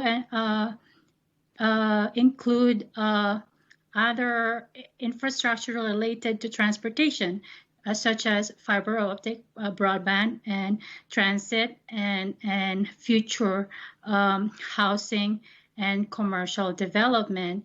So, and in that regard, when it comes to submitting like our wish list to Senator Kelly, I'm not sure if that's toward that bill that Ms. Langley has mentioned, or is this a separate robust transportation infrastructure bill? But it has a strong transportation component. And lastly, I also want to note that another meeting through the National League of Cities that I attended last week during the conference is a meeting with Senator Sinema. And actually, I was lucky to be one of two participants who were able to ask her a question on the spot with respect to declining federal funding to housing infrastructure, and she mentioned that she is on the Senate Banking Committee, which is also the Housing Committee, and she invited myself, and of course that means us, City Council, to have a direct line with her and discuss our housing plan in the future. Thank you. Thank you, Councilmember Salas. Councilmember Shimoni. Thank you, Mayor, and thank you, Councilmember Salas. I too was on that call, and I appreciate you following up with Council on those points that we discussed.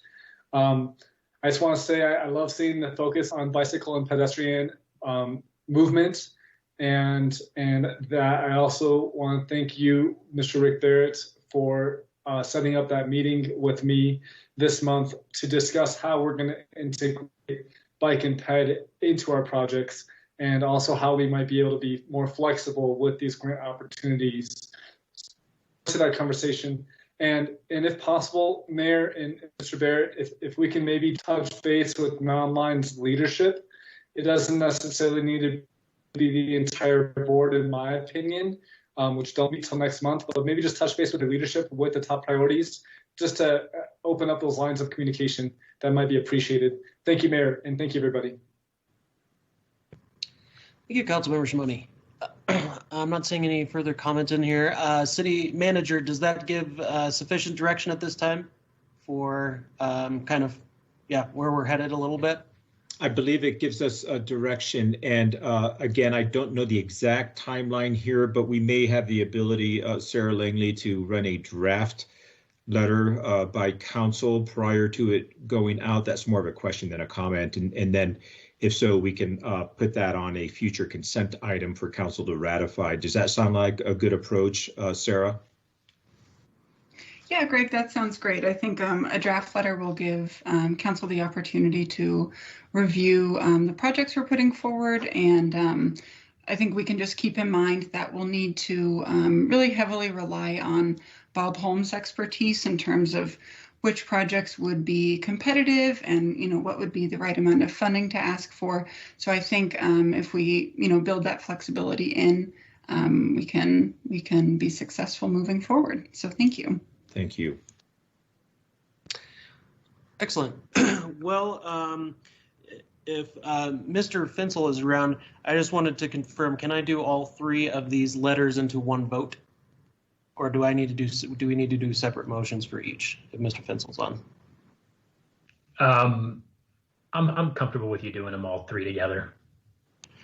Okay. Oh, just got it. City Clerk asked to have them as. Remind she wants them separate. Okay, great. Well, we will then move along here, Council. I would like to, starting with 9A, which is our letter of opposition on HB 2770, I'd like to put the motion to ratify. Vice Mayor. Second. Oh, Councilmember McCarthy won at the punch there. Thank you. I have a motion by myself, seconded by Councilmember McCarthy. Any further discussion, Council? All those in favor? Aye. Aye. Aye. Any opposed? That motion carries. Agenda item 9B is the consideration approval of American Rescue Plan letter of thanks. I'd like to motion to approve the American Rescue Plan letter of thanks. Do I have a second? I'll second. I have a second by Vice Mayor. Any further discussion? All those in favor? Aye. Aye. Any opposed? That motion carries. Okay, agenda item 9C, consideration approval for a letter in opposition to recommendation made by the Metropolitan and Micropolitan Statistical Area Standards Review Committee to increase the urban area population needed to qualify as an MSA from 50,000 to 100,000. I motion to approve the letter of opposition for distribution. Do I have a second? Second. I have a motion by myself, seconded by Councilmember Aslan. Any further discussion? All those in favor? Aye. Aye. Aye. Any opposed? That motion carries. With that, we're at 4:45 right now. It might be nice to take a little bit of a break before we get into our routine items. Let us do, let's take a little longer, be 5 o'clock. Let's meet here at 5 o'clock for starting on our, remainder of our agenda. So thank you all, and I'll see you then. Excellent. Well, we're down to agenda item number 10A of our routine items. This is the consideration and adoption of ordinance number 2021-03, an ordinance of the City Council of the City of Flagstaff, Arizona, amending the Flagstaff City Code Title 6 Police Regulations by adopting a new Chapter 610 Regulation of Recreational Marijuana. Staff recommended action is to read ordinance number 2021-03 by title only for the final time. Mr. Fensel. Good afternoon, Mayor and Council. Kevin Fensel, Deputy City Attorney. Hopefully you can see my screen. I am sharing the amendment that Council added at the first read 2 weeks ago. That is the only change to the ordinance, but I wanted to show it to you. Other than that, I do not have a formal presentation, but I am available to answer any questions.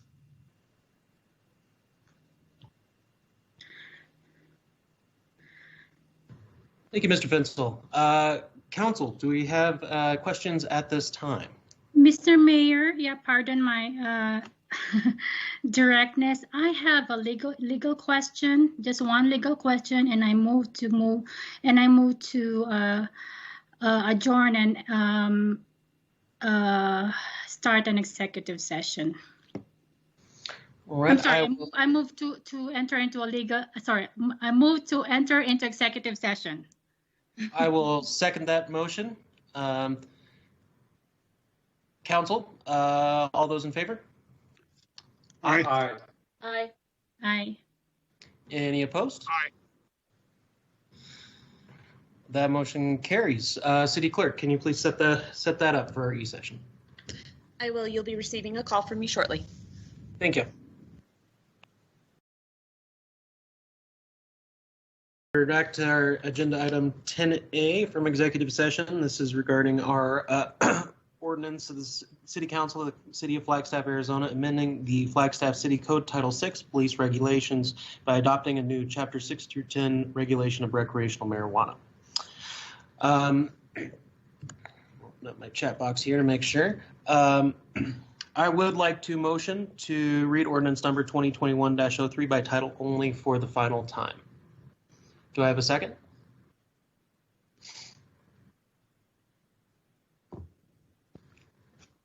Second. I have a motion by myself, seconded by Councilmember Shimoni. I do see, though, that Councilmember Sweet has a comment. I'm sorry, I was meaning to second. Thank you. Oh, thank you, Councilmember Sweet. All right, is there any further discussion? All those in favor? Aye. Aye. Aye. Any opposed? That motion carries. City Clerk.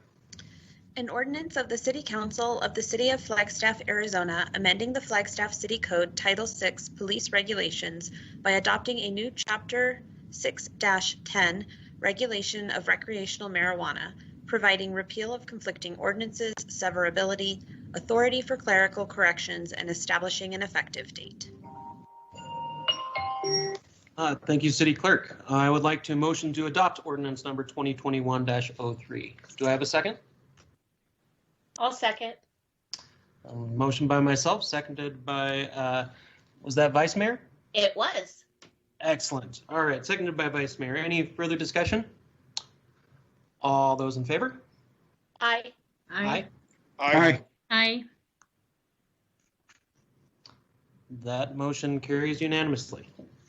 We are now down to agenda item number 10B. This is the consideration and adoption of ordinance number 2021-04, an ordinance of the City Council of the City of Flagstaff, amending the Flagstaff zoning map to rezone approximately 0.82 acres of real property generally located at 922 East Route 66 by adding a landmarks overlay district designation to the historic sign only within an existing highway commercial district zoning classification. Staff recommended action is to read ordinance number 2021-04 by title only for the final time.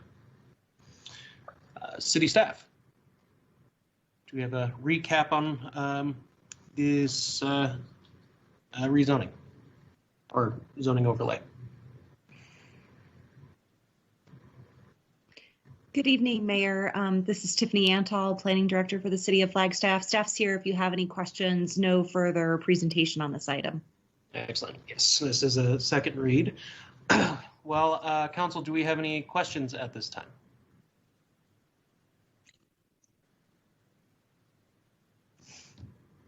All right, well, without further ado, I would like to motion to read ordinance number 2021-04 by title only for the final time. Do I have a second?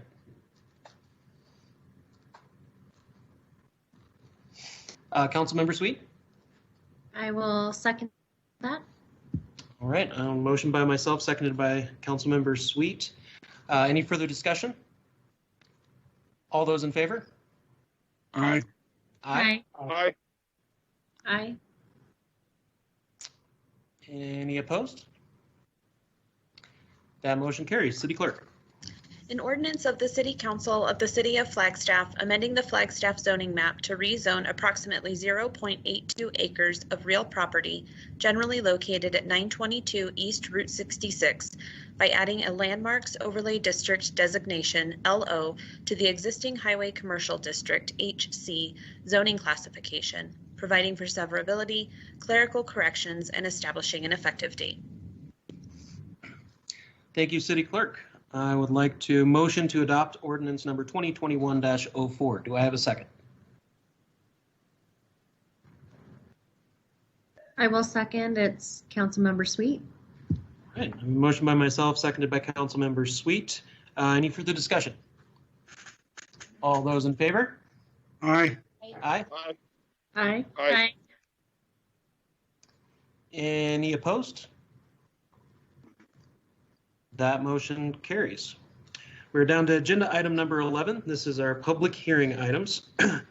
11A is consideration and adoption of resolution number 2021-11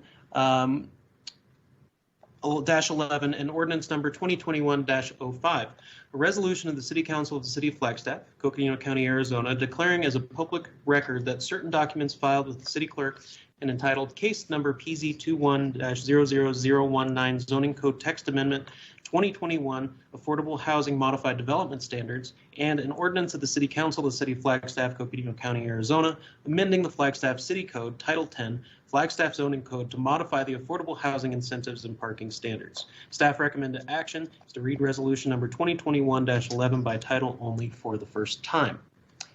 City staff, take it away. Thank you, Mayor, members of the council. Dan Simer, the zoning code manager for the city, part of Planning and Development Services. The case before you today, as the mayor indicated, is PZ 21-00019. It's a request by the city to amend the zoning code to incorporate affordable housing modifications.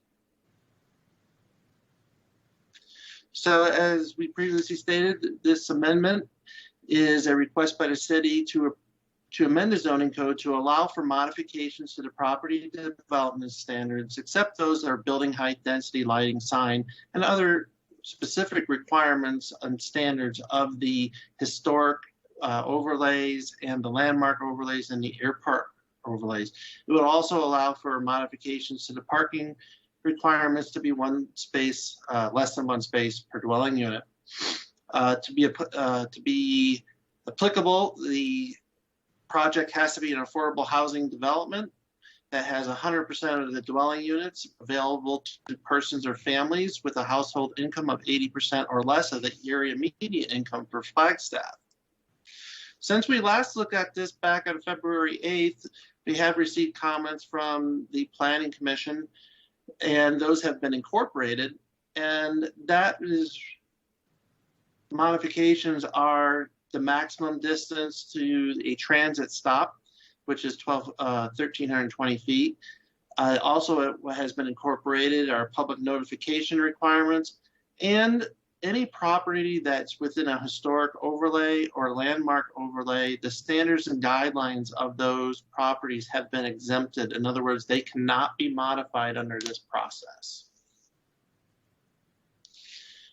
As part of the required findings for such a modification, the proposed amendment incorporates standards that the council would be required to find, which is conformance with the general plan, that the modifications will not be detrimental to health, safety, and welfare of the community or the city.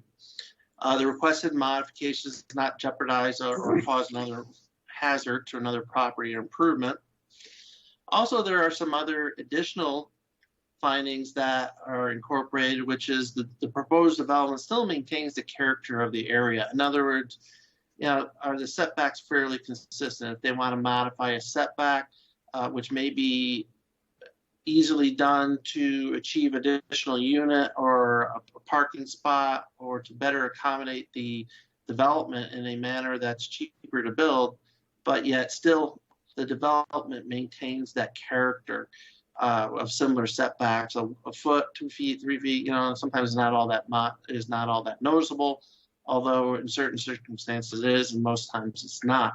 Also, the type and quality of the amenities of a development should be consistent with other market rate developments. One of our biggest priorities, and like we like to say, I shouldn't say priority, but we like to say, is that you should not be able to tell the difference between an affordable project and a market rate project. So this is so that they don't undercut other amenities that would be provided.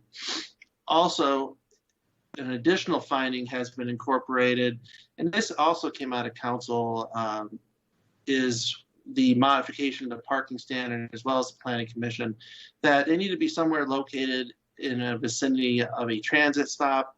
So the proposal is to be 1,320 feet or a greater distance approved by council. So in the requirements to approving a zoning code amendment, the proposed amendment is consistent in conformance to the objectives and policies of the general plan. The proposed amendment is not detrimental to the public interest, and the proposed amendment is internally consistent. Staff has found that these findings have been met and has the Planning Commission. In addition, on February 25th, the Housing Commission reviewed this application and sent a recommendation of approval. So I'll be available for any questions at this time, Mayor, and I'll turn it back to you. Thank you. Thank you, Mr. Seimer. We do have one public comment. Oh, my apologies. I need to open the public hearing now.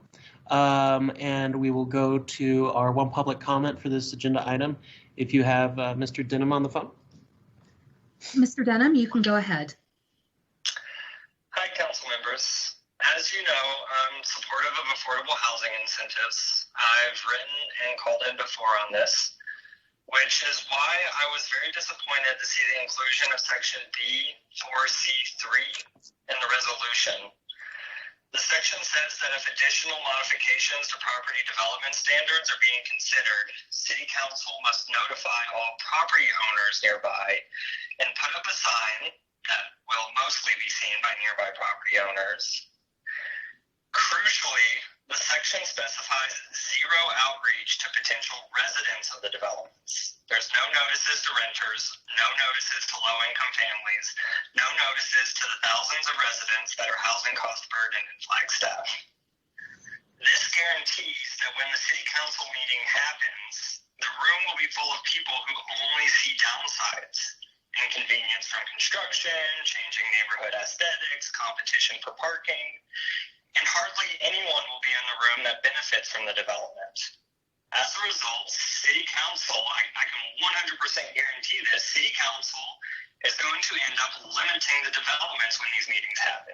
They're going to make less units, larger setbacks, fewer stories, more parking, ensuring that less families get the housing assistance they need. And I just can't get over how silly this is. It's like having a meeting on building a fence around the chicken coop, but you only invite the foxes and not any chickens. Of course, you're going to get a biased outcome. And beyond this particular ordinance, the city's terrible approach to public outreach is, in my opinion, the dark heart of Flagstaff's housing crisis. When the rules of the game are rigged so that only one side consistently shows up, you can't get a fair policy outcome. So what I urge City Council to do, if it's possible at this point, is to either allow further modifications to property development standards by right, or really put in some effort to fix the broken public outreach rules to ensure fair representation. And I know the council's time is valuable, but I would really like to see a discussion on this, because as I see it, this section really kind of neuters the intent of the ordinance. And that's all I got. Thank you for your time. Mr. Denham, if you could please hold, I believe there's a question for you. Yes, thank you, Mr. Denham. Councilmember Salas, question? Yeah, thank you, Mr. Mayor. Mr. Denham, I appreciate your continued advocacy and research on this matter. Can you please elaborate on your two suggestions in addressing your concern? You have come up with two. Can you elaborate on those two? I guess my direct question will be, how can we, can you suggest an alternative language to this specific language that you mentioned? So like an amendment to the language as proposed. Yeah, I think either, so the intent of the section is that when you have a 100% affordable housing proposal, they can have modifications beyond the 15% that are listed by default. But in order to get that, there has to be a city council meeting to approve it, and then you have to notify all these property owners. I think that there's two options here that would fix it. You could either, one, you could allow for 100% affordable developments, allow more modifications by right, so you don't need this kind of political review process. Or if you are going to insist on having a meeting, with the public to approve these additional modifications, you've got to take extra steps to make sure that there's fair representation in those meetings. Because the rules as they're written now, where you only notify property owners by mail, and you put up a sign that's, mostly going to be seen by property owners in the area, you're only going to get one side coming to the meeting. The people that, well, by definition, the property owners, they're not going to benefit from the affordable housing developments. They're only going to be thinking about the inconveniences. You're not going to have anyone in the room that benefits from it. Those low-income families, those cost-burdened residents in Flagstaff. And if you don't have both sides represented equitably at those meetings, of course you're not going to get a fair outcome. If 9 people show up and complain about the housing and only one person shows up in support, council's going to be extremely pressured to limit it in any way possible. Adding more parking, removing stories, larger setbacks. And kind of the point I'm getting at is that split of responses you get, that 9 people opposing and only 1 supporting, that's not actually representative of Flagstaff. If you were getting a fair representation, that you would get a much more even distribution of responses on these development proposals.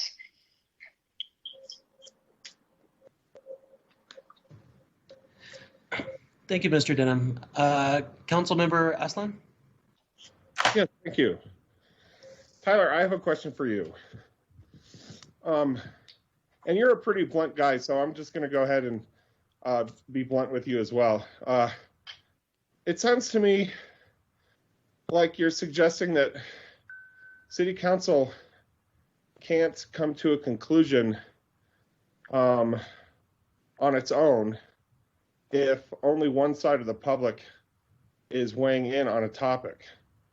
And you're asking us to change the language of this amendment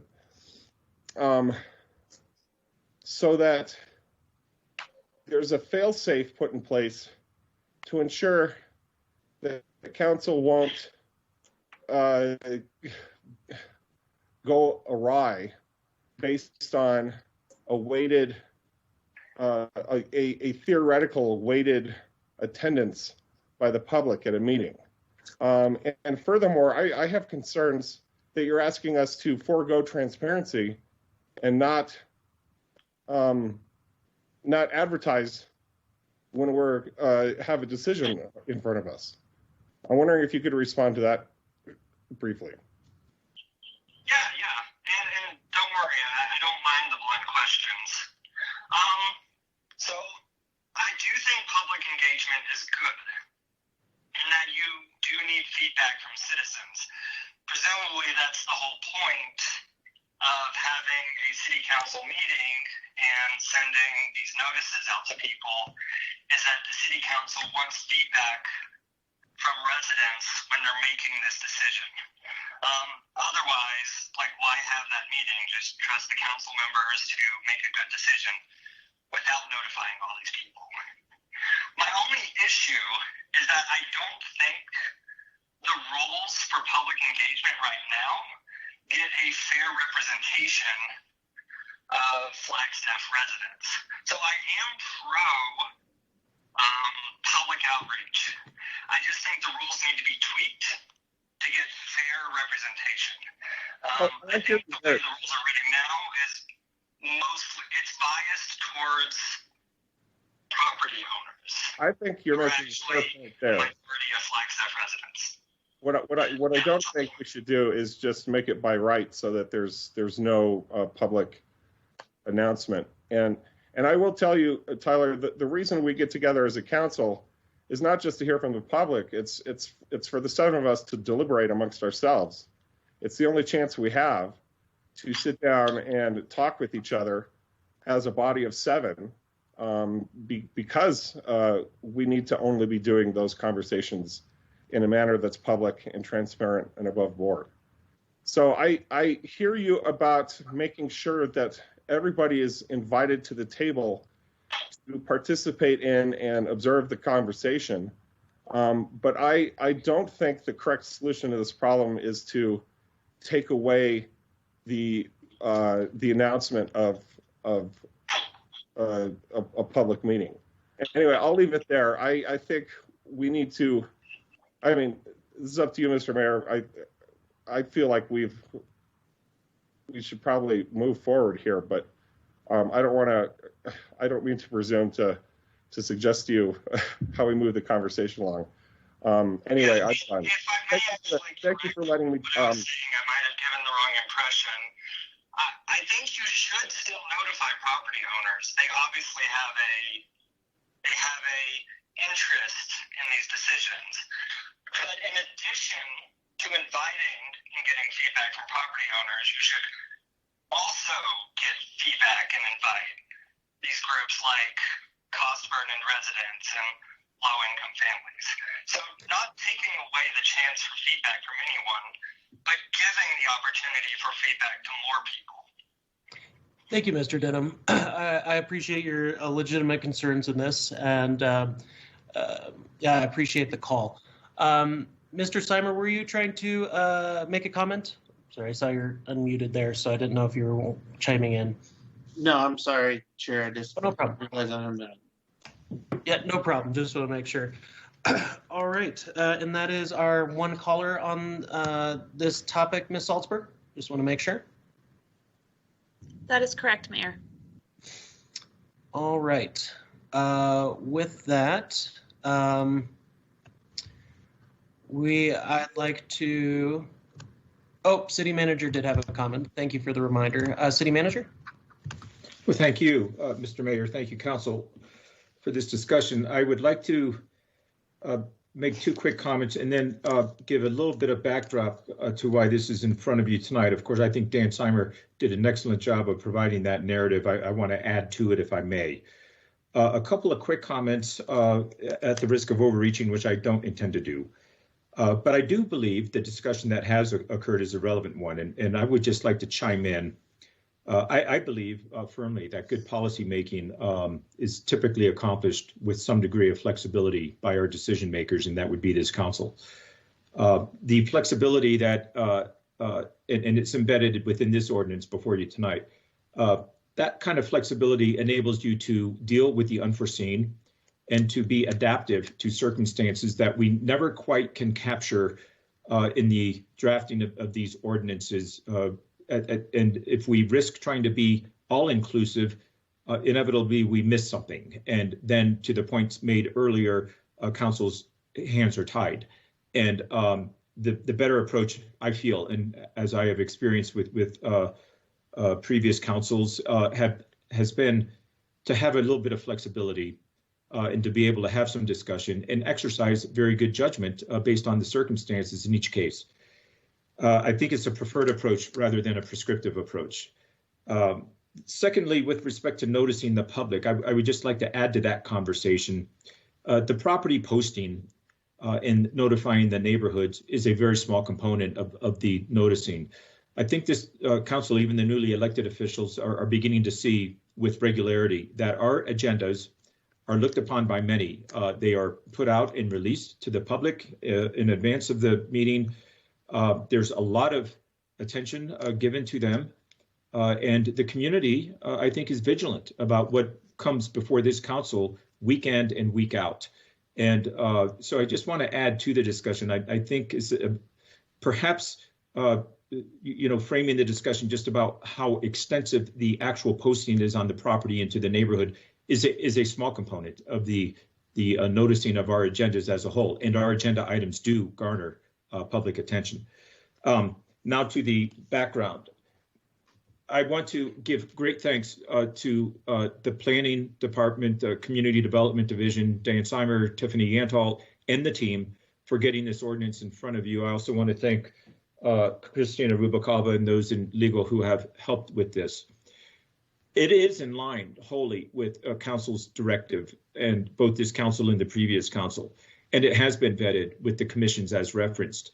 There's also a degree of urgency to this because it does enable us to move forward on a project that is now in the formative stages, the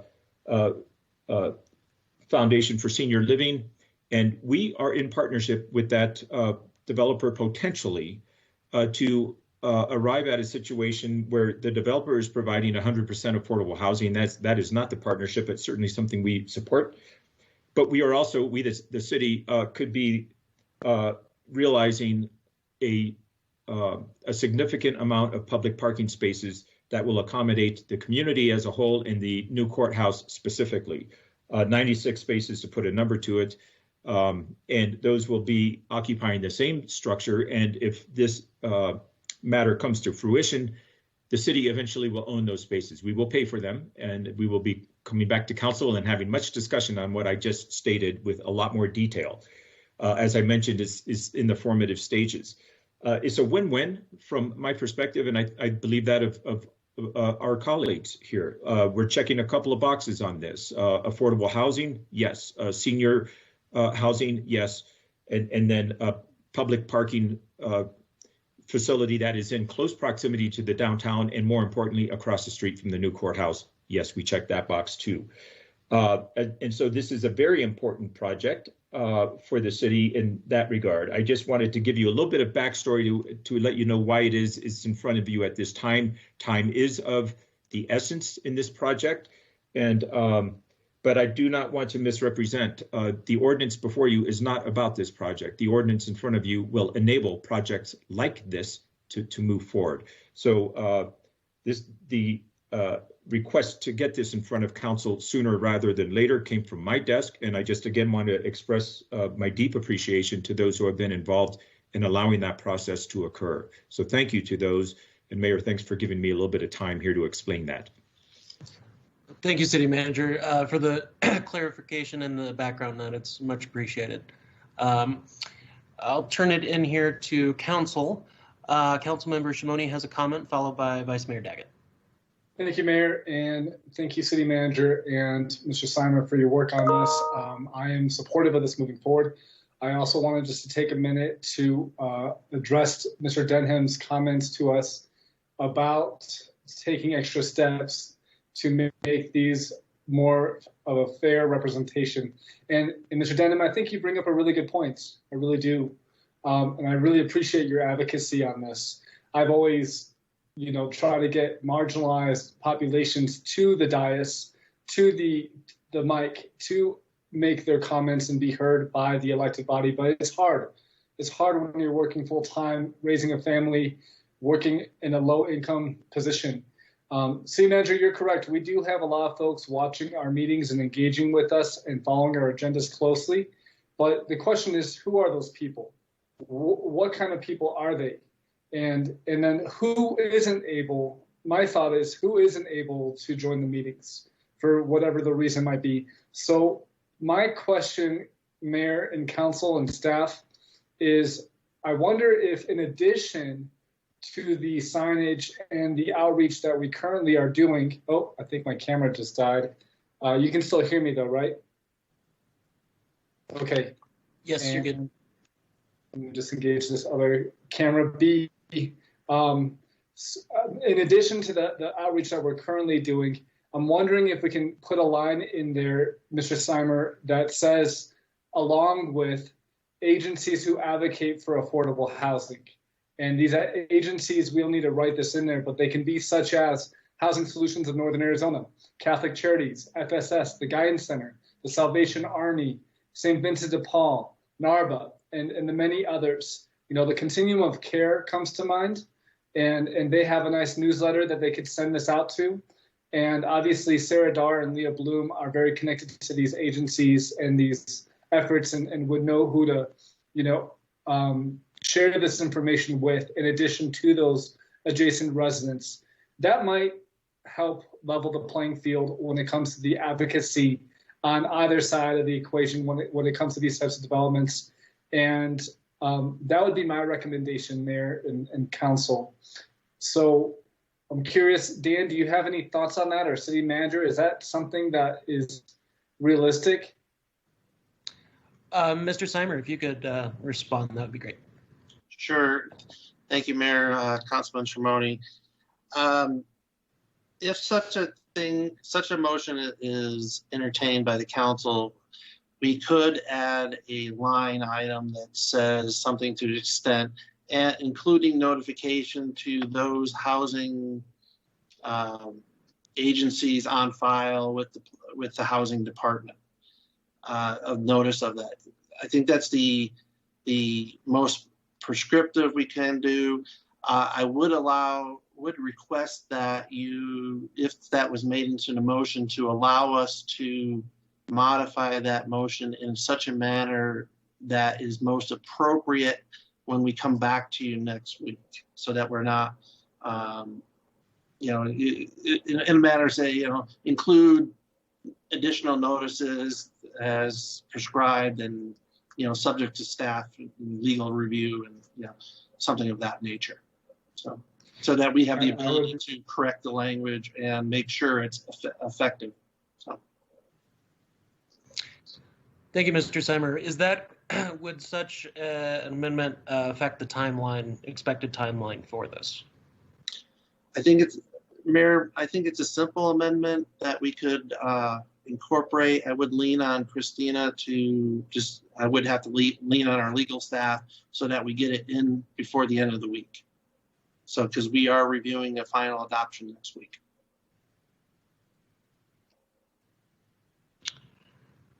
We have Ms. Rubalcaba or anyone on who might be able to comment on that for timeline purposes.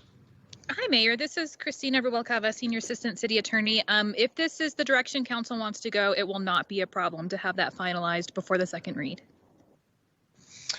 All right. Thank you for the clarification. And I do have Mr. Folk has a comment as well. Hi, thank you, Mayor and Council. I just wanted to also share some other information with you. One of the other tools we have to communicate with our public is we call it an interested parties list. And so a lot of different folks have signed up for this. Individuals, different community organizations are on it. and they get our interdivision staff agendas, which are all the projects in review. I believe they get all the notices for public hearings on land use matters. And so we could also use that interested parties list. It's essentially an email list that goes out to notify folks about an item such as this. Mayor, one more thing to add to the equation. I was thinking, in addition to this going before P&Z and then council for these potential, when a project wants to negotiate further, I'm wondering if it could also go to the Housing Commission. Not if this slows down the process too much, but I think that the Housing Commission, with their representation, would help be a voice that could keep council on a good track. Just a thought, though. Thank you, Councilmember Shimoni. I think adding another layer personally for the Housing Commission review similarly would just add more onto their plate. Right now, the Housing Commission is doing a lot of work right now to get our plans in order, and I think they have a lot on their plate. Of course, being notified of this so that they may comment at P&Z or comment at some of these hearings, and giving the proper notification as you had suggested should be sufficient to have those particular individuals aware of what's going on and be able to comment. Thank you. We have Councilmember Aslan. Oh, I'm sorry. Actually, I apologize. Vice Mayor Daggett, I skipped you there. Don't want to do that. I'll get in trouble. Thank you, Mayor. So for the public who may be concerned about developments and parking, I just want to reassure that the City Council will still be able to review these projects. And to Mr. Denham's comment, I completely agree. And I'm glad to hear these additional ideas for how we can do some outreach. I did a webinar with Strong Towns on creative public outreach, and I would love to bring this to the Housing Commission at some point in the future to discuss maybe some additional ways that we might be able to make sure that people who are most affected by the need for affordable housing are made aware, and that we come up with some solutions for enabling them to be able to interact with the council and to give their comments to the council. So, thank you. Thank you, Vice Mayor Daggett. Councilmember Aslan has a comment. Yeah, first of all, I think my mic was on when I was yelling at my son. I apologize if you guys all heard that. He's playing Minecraft in the other room and getting kind of animated about it. So thank you, Vice Mayor, and thank you again, Tyler Denham. I too really appreciate your sentiment and the general need to make sure we're doing a very good job of outreach to all of the public, and not just certain parts of the public.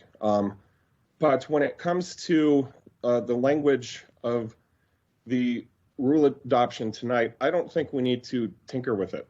I think that introduces an unfortunate precedent and a bit of a rabbit hole for every single bit of language adoption that we do. We have an outreach strategy, and it is citywide, and there's always ways to improve that, and it's always important to ask questions and to find new and innovative approaches for reaching out to people. But I don't think we need to be micromanaging it at the level of the language adoption tonight. And furthermore, I simply reject the premise upon which it was being offered, that council will look at a room full of people and just go where the wind blows. I completely reject that premise in the first place. Although I do want to end by saying I think it is important to always challenge us to do a better job of reaching out to more public and getting more public involved.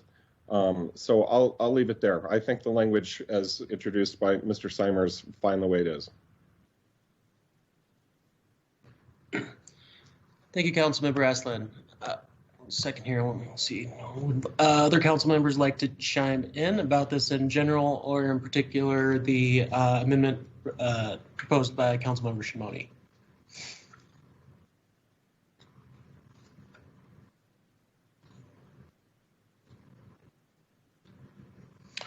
I'm not seeing anything now. I'll chime in here. I do believe we need to have good public outreach, and we always can do better with that. I also am not sure if we need to codify that in this particular document. To my understanding, most of the organizations and agencies are pretty well aware of what's being developed in town to be able to chime in. I'm not sure if there's, many of them are blindsided when a large development project is coming up. So I'm not sure if we really need to codify that in particular to direct that towards the agencies that they themselves are probably have their finger pretty well on the pulse, as opposed to the general public who would be, potentially living in that affordable housing unit that we really need to get to the table. We definitely need to hear those voices to the table. I'm just not sure that even codifying it in that manner would then reach out to the people we would like to see come to those meetings. So, Council, though, I'd like to hear from you regarding the amendment, as well as, pressing on with this particular zoning code change. Councilmember Shimoni. Thank you, Mayor. I guess as folks are thinking about it, I guess my comment would just be I'm open to either form of engagement, whether it's through the housing list that the housing department has at the city, or through what Dan Folk mentioned in that concerned resident, outreach operation that we have. I do think that we are influenced by those who show up when we are in person, and often those who show up are not those who are low income, because they, even if we create the opportunity, won't be able to show up due to their lifestyles. And so, whatever council thinks we can do to improve our outreach and advocacy that we hear from, I would support. Thank you, Mayor. Thank you, Councilmember Shimoni. Vice Mayor. Thank you. I also don't know that it needs to be included in the ordinance. I think just as a public practice for all developments going forward, what we've discussed this evening, especially email is so easy to reach out. I think we should just make that a practice with every kind of project that we're talking about, not specifically this one. Thank you. Thank you, Vice Mayor. Councilmember Sweet. Thank you, Mayor. I would be okay with reading this as is. I do agree that we need to, kind of broaden our horizons on the outreach, and I do appreciate Tyler's comments on that. And for Ms. Daggett, I'd love to learn what creative and new ways for reaching out did you learn? And I do agree it should be in all facets of how we do business. Better outreach just is a better practice. So I don't think it needs to be in this, but in general, it'd be great to just keep learning better practices on that. Thank you. Thank you, Councilmember.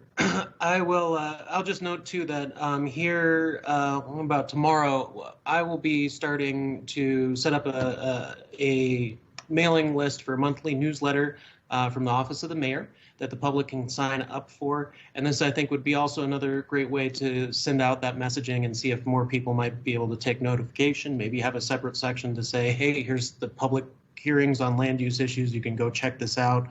Whatever else, but yeah, I think we definitely need to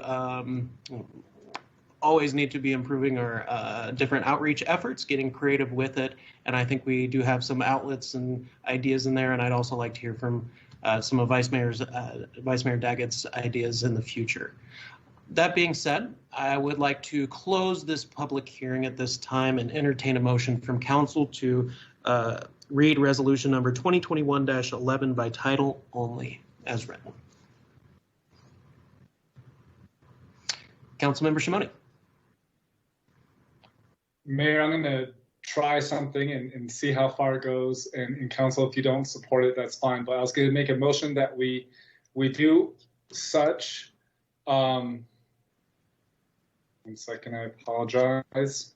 Read resolution number 2021-11 by title only with the amendment to include language that staff can work on this week to further the outreach other than just the adjacent property owners with the signage. That's my motion. Second, McCarthy. All right, we have a motion from Councilmember Shimoni, seconded by Councilmember McCarthy, to read resolution with the amendment as discussed by Councilmember Shimoni. Is there any further discussion on the amendment? All those in favor? Aye. Aye. Aye. Aye. Aye. All those opposed? Aye. All right, that motion carries. I'm sorry, I was a no, late on the mute there. Okay, thank you, Councilmember Aslan, 5-2. City Clerk. A resolution of the Flagstaff City Council declaring as a public record that certain document filed with the city clerk and entitled case number PZ-21-00019 Zoning Code Text Amendment 2021 Affordable Housing Modified Development Standards as amended. Thank you, City Clerk. Do we have a motion to read ordinance number 2021-05 by title only for the first time? So moved. All right, I got a motion by Councilmember Shimoni. I will second that motion. Any further discussion? All those in favor? Aye. Aye. Aye. Aye. Aye. Any opposed? That motion carries unanimously. City Clerk. An ordinance of the City Council of the City of Flagstaff amending the Flagstaff City Code Title 10 Flagstaff Zoning Code, adopting by reference that certain document entitled case number PZ-21-00019 Zoning Code Text Amendment 2021 Affordable Housing Modified Development Standards, providing for severability, authority for clerical corrections, and establishing an effective date. Excellent. Thank you, City Clerk. That brings us down to agenda item number 12, which is our council liaison reports. Let me just go down our lovely list of elected leaders here to see if who might have reports due, and we'll go backwards this time. So, Councilmember Sweet, do you have any council liaison reports to make? Thank you, Mayor. I did attend the BPAC meeting, and there was some final direction on the art piece that will be installed. It will be a gazebo with negative light that will cast shadows. The lights that are going to be installed are all dark sky compliant, and they are looking at working further on the ramp to make it more ADA compliant, taking even further steps. So I was happy to see that. And that's really what I have to report. Thank you. Thank you, Councilmember Sweet. Councilmember Shimoni. Thank you, Mayor. I don't have much to add. I did attend the Indigenous Commission over the weekend. We didn't have a quorum. We were so close, but we didn't have a quorum, so we are rescheduling. And also the Alternative Response Group met this morning. And Mayor, thank you for joining us. And yeah, things are moving forward with the RFP and the effort in general. I'll leave it at that. That's all I have. Thank you, everybody. Thank you, Councilmember Shimoni. Councilmember Salas. Thank you, Mr. Mayor. I attended the Parks and Recreation Commission last Monday. They're continuing to review the Parks and Recreation Master Plan, piece by piece. They have also had an overview of the recreation programs that were being offered in the past. And they're also took a look into the re-entry plan and site specific with respect to the different recreation centers like Hal Jensen, Montoya, Senior Center, and the Aquaplex. Just reviewing the re-entry plan. And they're looking into the future discussion of their cost recovery. The last time a cost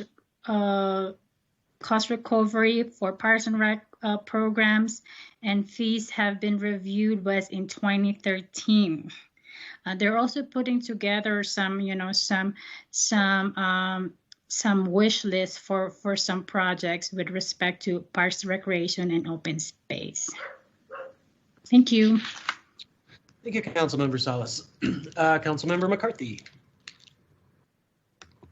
Well, thank you, Mayor. I attended the pedestrian committee this last week, which is a subcommittee of the Transportation Commission. And I believe that Council Member Adam Shimoni was also at that meeting. It was a fairly routine meeting, but interesting. Thank you. Thank you, Councilmember McCarthy. Councilmember Aslan. Thank you. I would have figured that that meeting would have been rather pedestrian. I actually don't have anything for tonight, so looking forward to talking about our fairs coming up. Excellent. Thank you, Councilmember Aslan. Vice Mayor Aston.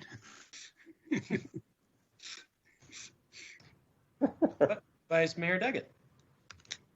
Yes, no dad jokes allowed. Thank you. First, I would like to commend Councilmember Aslan on his jokes. And then I would like to talk about the Housing Commission. And as I've stated before, they are working on a housing plan, a 10-year housing plan. And currently they have 5 working groups that are meeting more regularly than the Housing Commission meets. And the topics are zoning and land use. So they've taken all, and there's also policy. So they've taken all of the policies in all of our documents and indicated which aspect of the overall housing plan that it has some connection with, so that we can just see everything that's out there and see what might need to be changed, what might need to be added. There's also a neighborhood and equity group, and there's a health and housing group, and there's a housing and sustainability group. And I'm really impressed with the individuals that they've assembled to be on these subcommittees. And it's been a privilege to attend all of these subcommittee meetings and hear from the different members. So it's something I'm really excited about. Thank you, Vice Mayor Daggett. Yeah, a lot of work and hard work going into the Housing Commission right now, and appreciate all those involved. Council Member Shimoni, is this specifically with the liaison reports? Because we still will have the 2 from afterwards. So if it's regarding the liaison, then go right ahead. Okay, thank you, Mayor. It is, and I'll be quick. I apologize. I'm used to having a few more minutes to prep, but the CJCC met last week, and they're working on their bylaws, and they're making adjustments to the leadership structure of that group. And there's also conversations of potential partnership.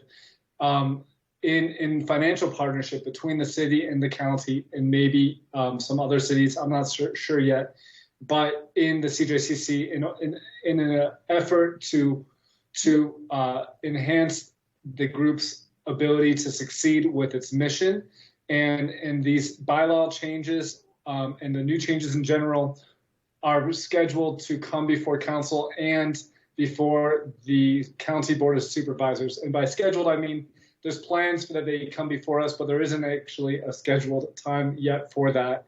That's my update. Yep. Sorry, Councilmember Shimoni, could you tell us the CJCC stands for, please? Yeah, sorry about that. Criminal Justice Coordinating Council is what CJCC stands for, and it's through the county, but the city definitely has a big role in that group. And then also I met with the CVB group at the city. Gosh, what does that stand for? This is so embarrassing. Visitor Bureau. Shannon, can you help me in the chat? But we had a production meeting where it's a creative conversation about things that we can do. Convention and Visitors Bureau. Thank you, Stacy and Heidi. And basically, one idea I wanted to share that came out of that conversation with this group is this idea, and Heidi can speak to this better than I can, of like a flower cart that has a bunch of flowers displayed on a cart. And it's just a take one if you need one kind of cart. And it's something that other communities are doing. And it might not be a very costly effort to do at all, and something that we can bring from location to location. And so we could bring it out, to the mall. We could bring it to the downtown area. We could bring it to City Hall. We could take it to Fort Tuthill and just kind of boost morale with these flowers and this act of kindness. Anyways, I just wanted to add that to the conversation and share that with all of you. And then lastly, I was able to join the Pedestrian Commission. That's all. Thank you, Mayor. Thank you, Councilmember. Yeah, that actually kind of reminds me of the gentleman who used to always be downtown with flowers and sell the roses, particularly outside the Monty V, who passed away a few years ago, but just made me think of them. Anyways, thank you all. For me, I have, I'll mention that I was at the Greater Arizona Mayors Association meeting on Friday with Senator Kelly, where all the mayors were able to discuss some of our priorities, what we would like to see with the federal government. The overarching theme was broadband. Mayor Moriarty of Sedona, as well as myself, also brought up housing. And it was generally a good conversation that seemed very well received by the senator. And it was good to have a time to discuss that as our greater Northern Arizona partners get to discuss all of the issues that we're facing. So that aside from that, I think that's about it on my end. So we will get to our lovely fair items. Agenda item number 13 is our future agenda item requests. Ms. Salzberg, we have a comment on the fair. Which specific one? Mayor, actually, I have a comment specifically on the first fair item with regards to the citizens petition. Would you like me to go ahead and give that now, or? Yes, please give us an update on that. Okay, thank you. The petitioner actually reached out to me just a little while ago and indicated that she was unable to stay on the meeting this evening. She did provide some written comments that I have forwarded to the mayor and council email. She did ask that those be read aloud. However, our rules indicate that we don't read those written comments, but I wanted to make you aware that the comments had been sent to you and essentially introduced this item. Thank you, Salzberg. And that is regarding the future agenda item request. That is a citizen's petition to, quote, include essential retail workers as part of 1B COVID-19 vaccinations. To my understanding, we have now gone to 1C as of today. I don't know if maybe Deputy City Manager Anderson might be able to speak to that, but I do believe all of our essential retail workers are now included in the vaccinations recently. Mayor DC, this is Shannon Anderson, Deputy City Manager. Coconino County does provide a definition of what those essential retail workers would be.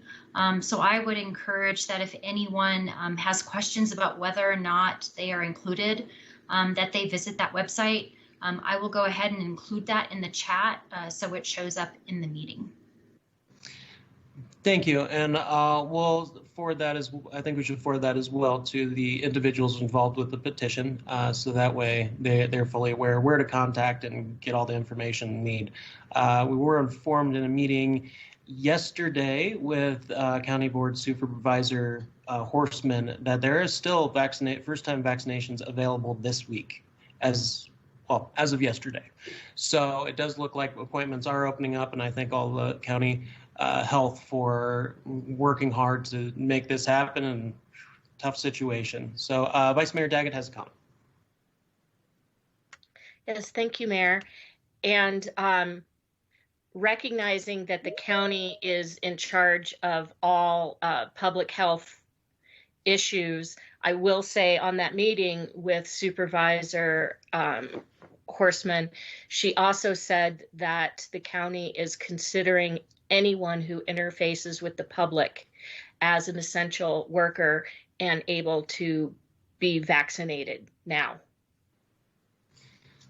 Yeah, thank you for that addition, Vice Mayor. So yes, if you're able to get it right now, if you're working and having any interface with other individuals in your business, you can go to, we'll send you the link there. I wish we could post this on something we could all see, but it's coconino.az.gov/2547/vaccine-info. Deputy City Manager. Thank you, Mayor DC. I just wanted to let you know I certainly can pull up this screen if it would be helpful and show the individuals what they're looking for. And then they could also see that web address as well. If you could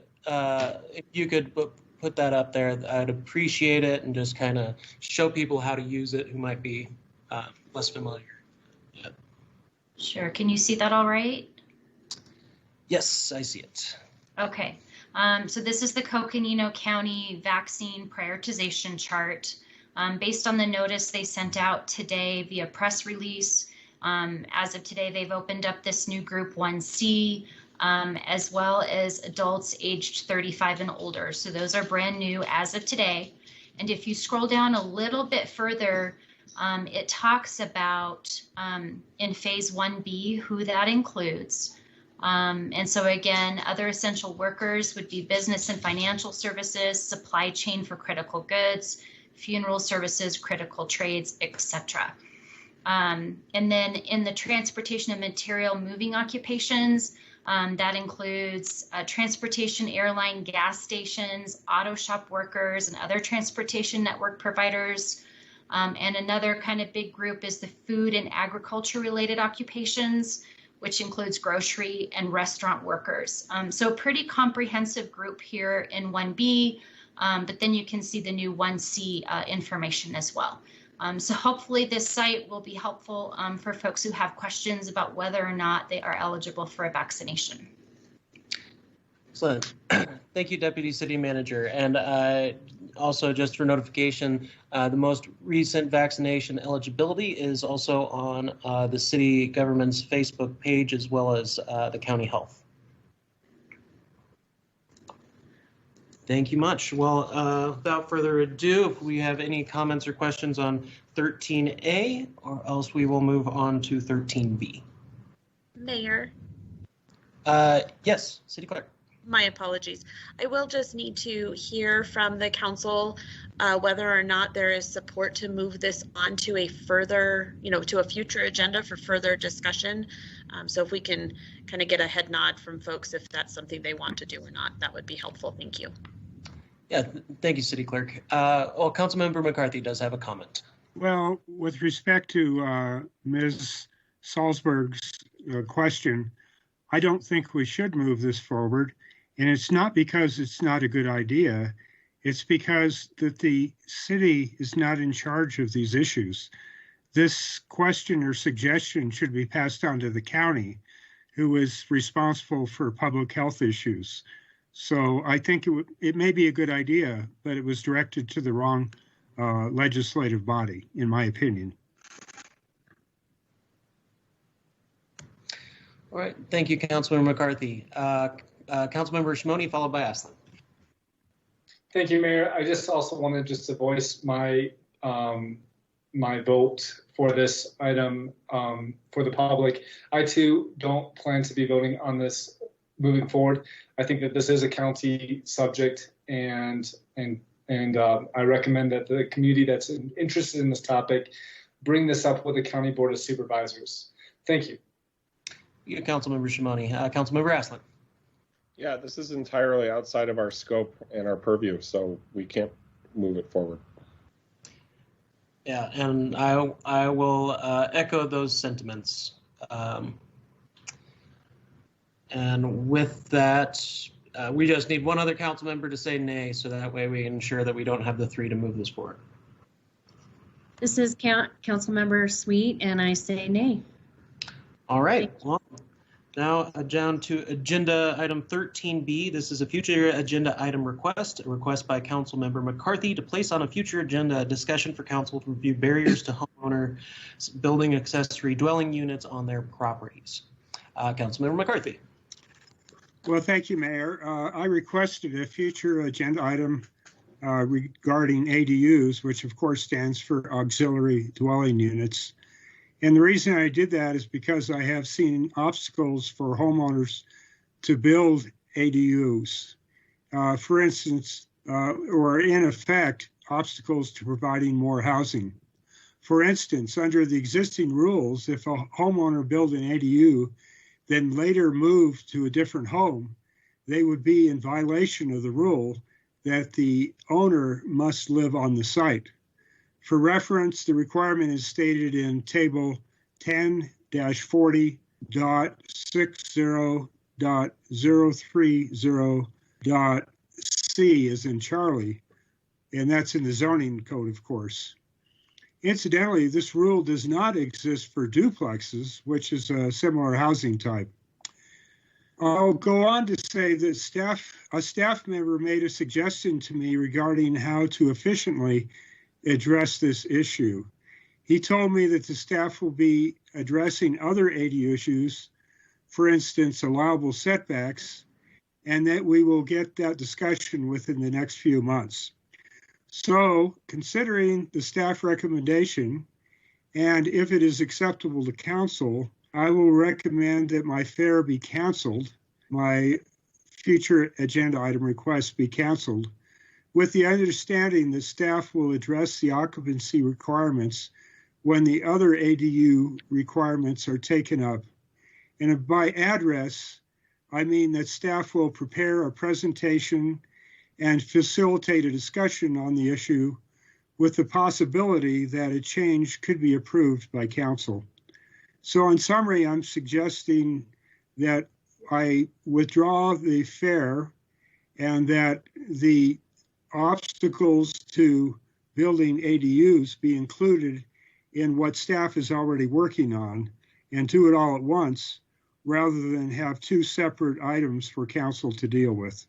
So if anybody has any questions, I'm certainly here for the rest of the meeting. Thank you, Mayor. Councilman McCarthy. Well, with that, the FAIR has been pulled. I will mention that, you know, I've mentioned land value tax in the past, and this is a particular thing that is in other cities helping with ADUs because people who build that extra bedroom, studio, whatever, onto their property are not taxed more because of it, because you're only taxed on the value of your land rather than the property on it. So I just want to say if we might be able to just kind of look into that as we address this and potentially other issues, I'd appreciate potentially city staff looking into it. Councilmember Aslan? Yeah, well, just a point of clarification. Is it officially pulled or do we have to? I guess I'm confused. Well, my understanding of the rules is I can pull it, but then if any other council members want to say, no, I want to keep it instated, that they can do that. And I'm sure that the city clerk or the attorney can confirm that. She says that is correct. Yeah. Okay. So, but part of my proposal is an understanding the staff will be looking into this when they're doing other ADU research in the next couple of months. Okay, well, Councilmember McCarthy, I just wanted to let you know I was going to be fully supportive of moving this forward. You know, I think there's going to be a lot of details to work out, but I think it's a worthwhile conversation for us to have and to deliberate on. And I trust your advocacy for this. And if you're saying that we can get there in collaboration with city staff in another manner, I will take your word for that. But I do want to see this conversation move forward in some form or another. And I'm taking the word of city staff. I can tell you that they had a multi-level meeting on this very subject, and this was the recommendation all the way up to Dan Folk. So I think staff is behind it, and I definitely want the conversation to continue. It's just sort of a matter of what box we put it in. Great, thank you. Thank you, council members. And yeah, I was going to be quick to support this as well, so I have a lot of interest in it. Just to state in solidarity. All right, well, without further ado, that does take us to agenda item 13C. That is the future agenda item request, a request by Councilmember Salas to place on a future agenda a discussion for council to review the current tax code with respect to exemptions on rental, leasing, and licensing of real property. And I understand we have Ms. Attridge on the line for commentary. Whenever, yeah, we're all ready. Ms. Attridge, you may go ahead. Thank you. Good evening, Mr. Mayor and members of the council. For the record, my name is Monica Attridge, and I am the president and CEO of the Hojoni Foundation. I'm speaking in support of putting this item on a future agenda to be considered. The 2.281% privilege tax on the rental of the building that houses our day and work programs amounts to over $6,000 per year. There are several places in city code that have exemptions from this tax, but the building we rent for our main facility is still subject to this city privilege tax. We don't believe the city ever meant for this building where we provide services to our clients to be subject to the tax. Although ordinance number 3-05-004-0450 contains an exemption for programs that are used for training, job placement, or rehabilitation programs or testing for mentally or physically handicapped persons, our building is still subject to the privilege tax. We are also asking for the city's finance office to work with us to understand what is and what is not exempt from privilege tax under city code at this time. The current language is somewhat nebulous, and some of the terms are outdated, specifically relating to our clients that we serve. If the property we rent is determined not to be exempt, we are requesting the city council approve an exemption from privilege tax for building where services are provided to individuals with intellectual and developmental disabilities by a nonprofit charitable organization that is qualified under Section 501c3 of the United States Code. And that would be in order to ensure that there was no question as to the exemption. I thank you for your consideration, and I'm happy to answer any questions. Thank you, Ms. Attridge, and thank you for that information. Council, do we have any questions for Ms. Attridge?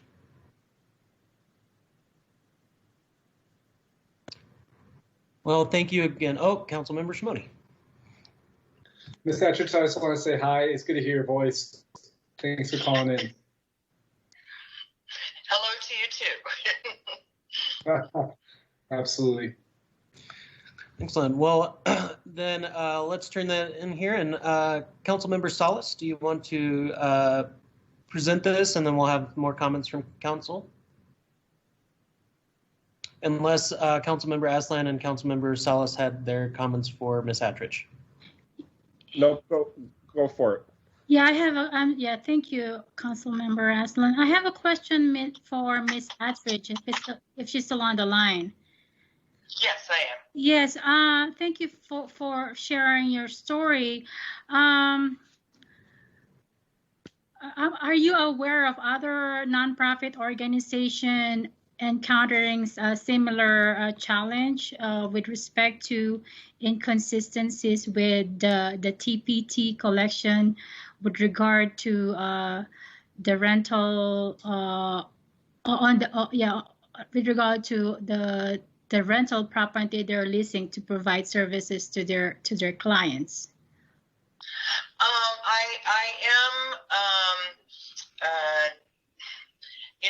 I don't believe that all of the people that we rent group homes from are paying this tax, and I could not find anything that would specifically exempt them. Without naming names, yes, I am aware of other organizations that are not paying this tax. So it would be nice to get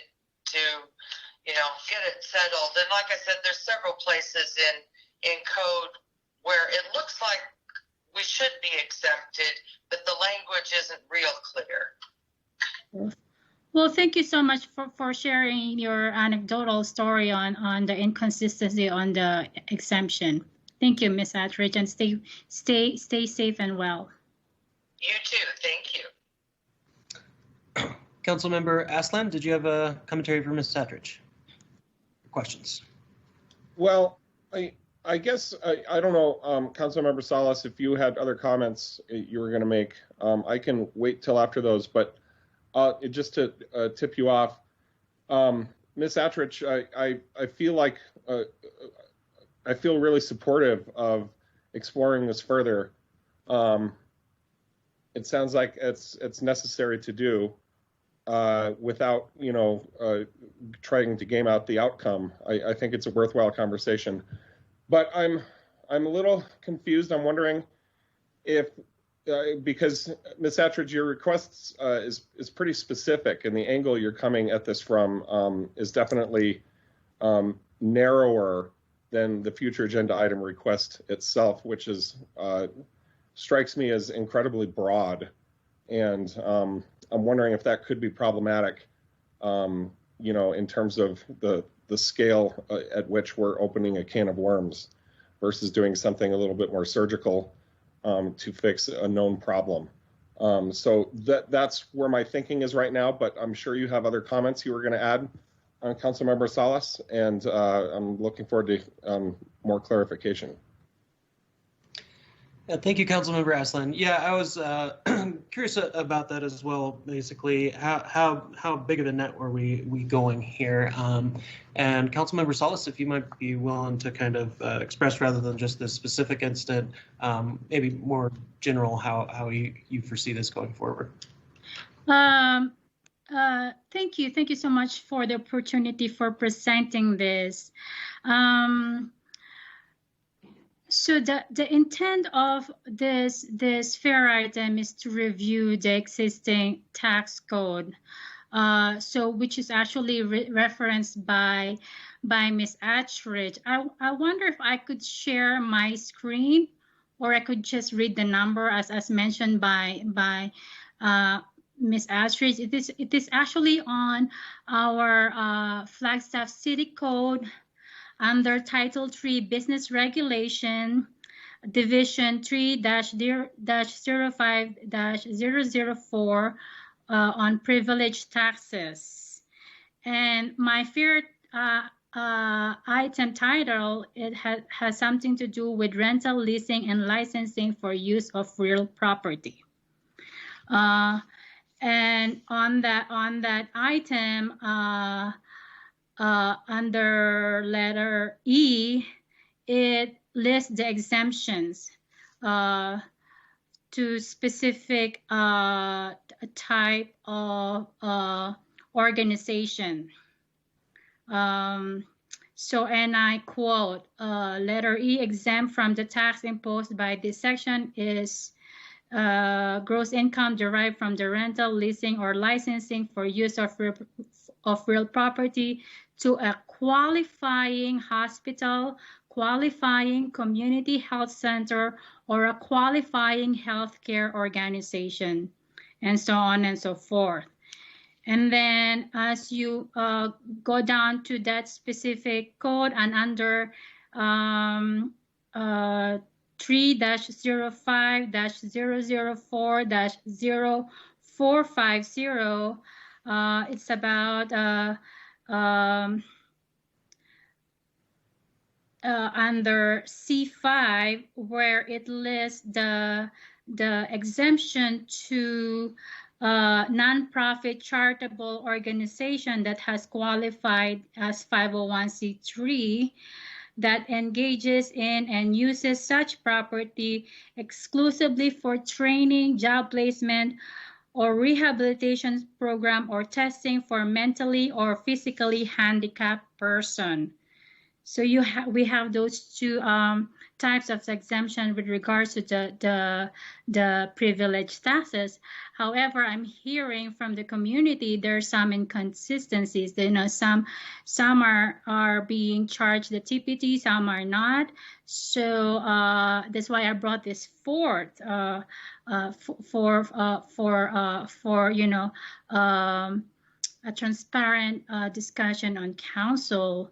And address the inconsistencies, whether it's maybe it's administrative or maybe it's a change on the code, I don't know. But I think it is important to have this discussion if there are inconsistencies, especially for nonprofits like Hoshoni or Quality Connection and maybe other nonprofits out there who are providing special services to vulnerable sectors like our individuals with disabilities. Thank you, Councilmember Salas. Very legitimate concern, and definitely I'd like to see this a fair playing field. And I do see that Mr. Tatter has a comment, if he could help chime in a little bit. Thank you, Mayor, Vice Mayor, City Council. Rick Tatter, Management Services Director. Sales tax collection was one of those areas underneath management services. And I appreciate Councilmember Salas's defining kind of what we were looking at. We weren't quite sure where the changes were recommended. But first, let me say I will be happy to reach out to Ms. Attridge from our tax team to see if we can define that that definition and whether they are exempt from those taxes. We're talking about two different taxes is what you brought forward. One is related to commercial property leases. So that's your buildings and the lease related to that. And there's exemptions that we follow what the city has adopted through the tax code. And then the second one that you mentioned was related to rental of personal property. And personal property is more around the line of equipment rental and renting those types of items that may be taxed under that category. So there's two different purposes of those tax categories. One's like a rental car would be the personal property side versus a commercial property. But we're definitely happy to discuss this with her to see if it does fit under the one code as an exemption. This is the first time I've heard of it from our team. So I'm curious on the exemption also. Other than that, generally we are required to follow the municipal tax code and what we can adopt and exclude in that code.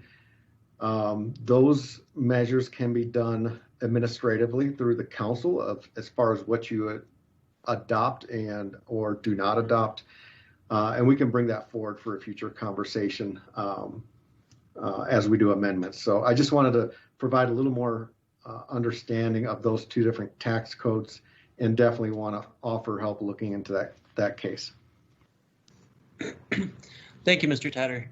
Councilmember Aslan has a question. Yeah, so this might be for legal, or maybe Stacy can answer it. It still feels to me like the future agenda item request as written is very, very broad.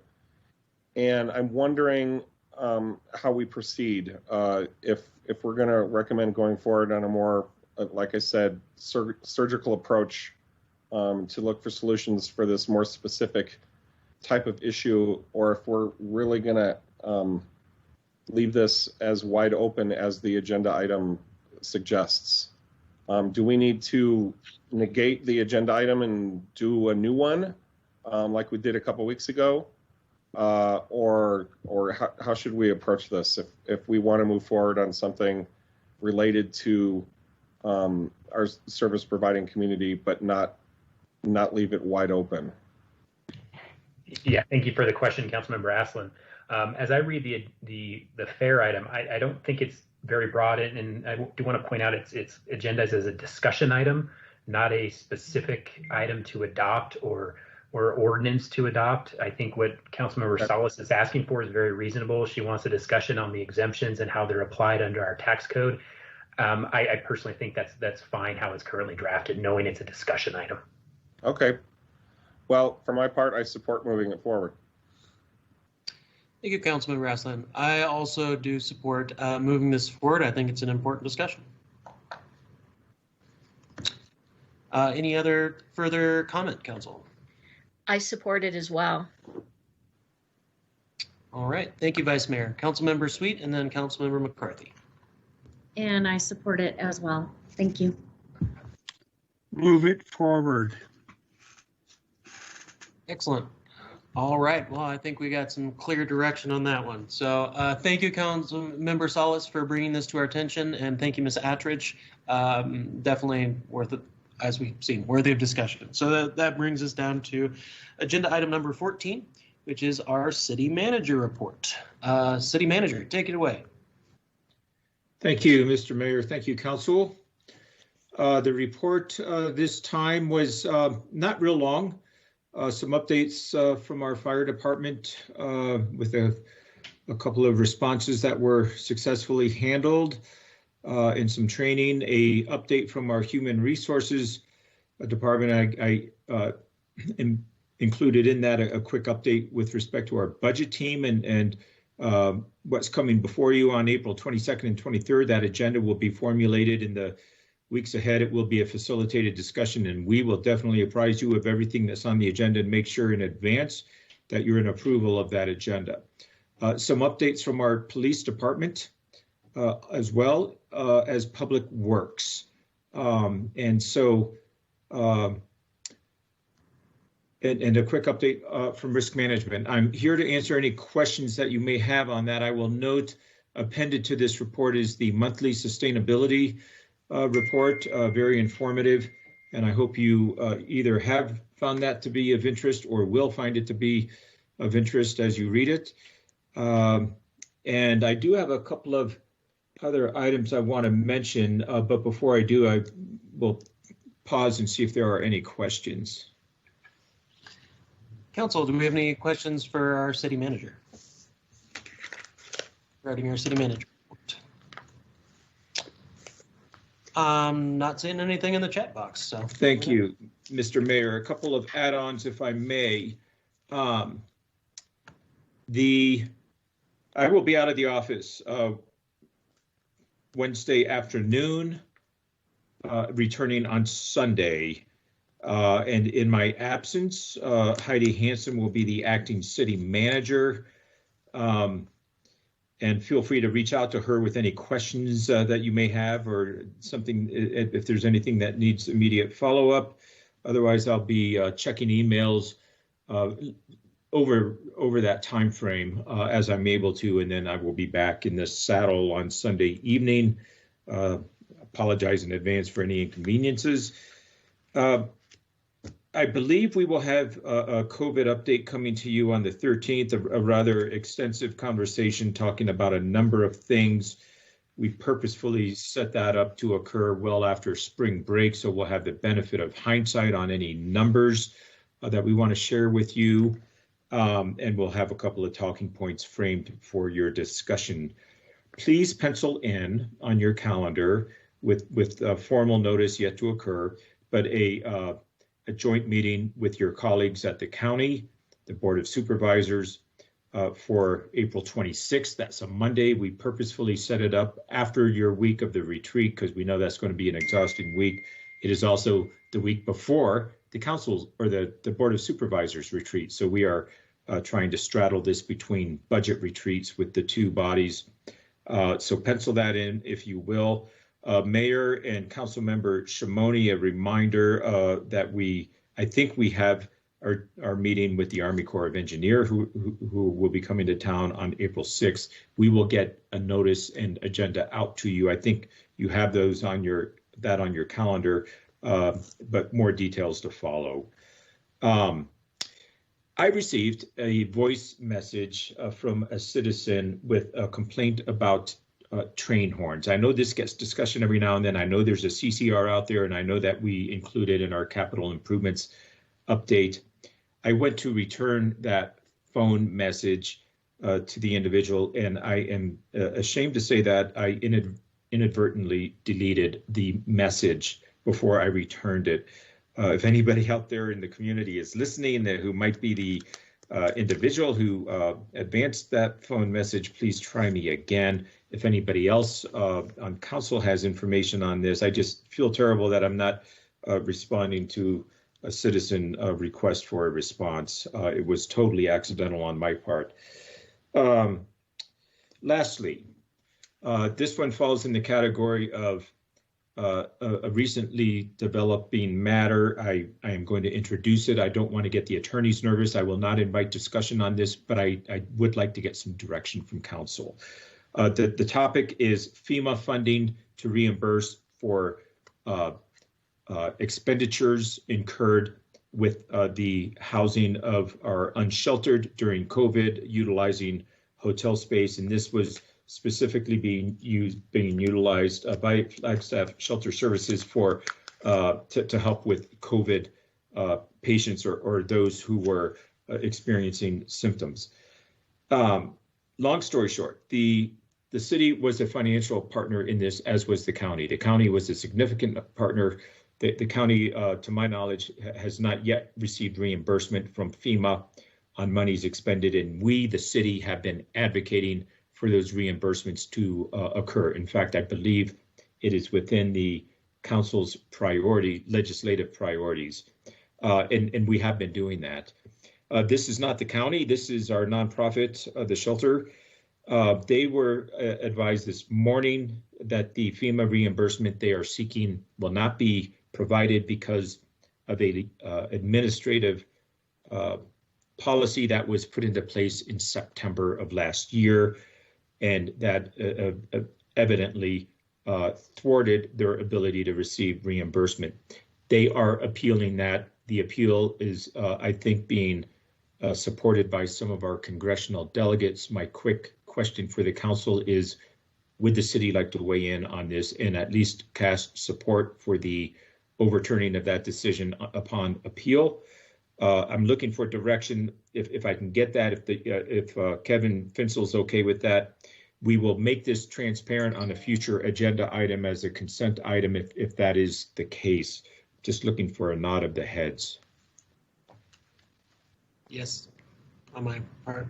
Thank you, Mayor, and thank you, Vice Mayor. I'm seeing heads nodding and a thumbs up. Okay, I have direction. A draft letter will be circulated to council, and then it will be placed on a future consent item. I apologize for the lateness of this, but it occurred between meetings. It will need resolution between meetings. It's one of those things that just can't wait. So thank you for weighing in, council. I'm seeing fairly broad support on that. So thank you. And that's all I have unless there are any questions. Thank you, City Manager. Councilmember Shimoni had a comment. Thank you, Mayor. Just a couple comments. Thank you for the update, City Manager. And interim City Manager Hanson. That has a nice little ring to it. Anyways, enjoy your trip, City Manager. Just wanted to highlight a couple of things. I really appreciate the sustainability monthly reports that talks about the 2021 Earth Day, which is going to be virtual this year. I wanted to thank the 71 community members who attended the Climate Emergency Open House Q&A events. I wanted to welcome the 14 climate ambassadors that are in our program. And I wanted to thank the February litter cleanup team for their work, especially in partnership with the Snow Play Stewards and the Forest Service. And then also just shout out to the 100+ residents who signed up to be part of the Northern Arizona Solar Co-op. That is exciting. And then, also news as of your report going out, City Manager, Captain Kevin Wilson is retiring after 24 years with the city. Captain Wilson went from a firefighter to an engineer to a captain to a paramedic, arson investigator, and then public information officer. Captain Wilson selflessly instructed several hundred students in CPR courses throughout the city of Flagstaff, and also was a part of numerous out-of-region wildland fire assignments. And Captain Wilson, I just want to say thank you for your service to our community, and enjoy Colorado, enjoy your time with your wife, and enjoy retirement. You will be missed, and we appreciate your service. Well, if I may, Mr. Mayor, and just a quick response, thank you for the thanks and recognizing our retiring employee who has provided much great service to this community. I do want to mention that once a month going forward, we will start this in April. In the manager's report, you, council, and mayor will be seeing a list of employees who are celebrating significant anniversaries with the city, 5-year, 10-year, 15-year, and so forth. We will continue to highlight those employees who are retiring or who have received certifications and recognitions of various sorts. We're going to try to really up our game on the employee recognition. And maybe I'll end with this, Mr. Mayor and Council. Thank you for giving us an audience at the start of this meeting to talk about employee recognitions. Not only are those fun, but they are so meaningful to our employees. And we try to get our employees as much airtime with you as we possibly can. Usually that translates into presentations and whatnot. But to take time out once a year, as we did, and to acknowledge some special things with respect to our employees is very meaningful. And so thank you for that. And with that, Mr. Mayor and Council, I will conclude. Thank you, City Manager. And that was a great virtual awards ceremony. And I'm looking forward to when we can do it in person and really celebrate and be all together and really show the gratitude that we all have for all of our staff's hard work. So looking forward to that day. All right. Well, with that, we're down to our agenda item number 15 for informational items and reports from council and staff and future agenda item requests. I will take a call down list here. Vice Mayor Daggett, do you have anything for us? Just a quick thing that I'm guessing that both you and Councilmember Sweet will also mention. We had a great meeting today with Navajo Nation President Jonathan Nez, and it was so wonderful to be able to speak with him about items that are of mutual interest to both Flagstaff and to the Navajo Nation. And I was just so happy to be included in that meeting. Thank you, Vice Mayor. Councilmember Esler. Nothing for tonight right now. Thank you. Councilmember McCarthy. Nothing additional. Thank you.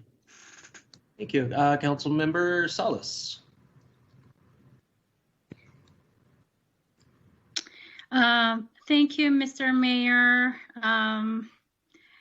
Again, grateful heart to all the awardees of the Excellence Award, and to Chief Wilson, thank you for your service. Congratulations on your retirement and happy trails.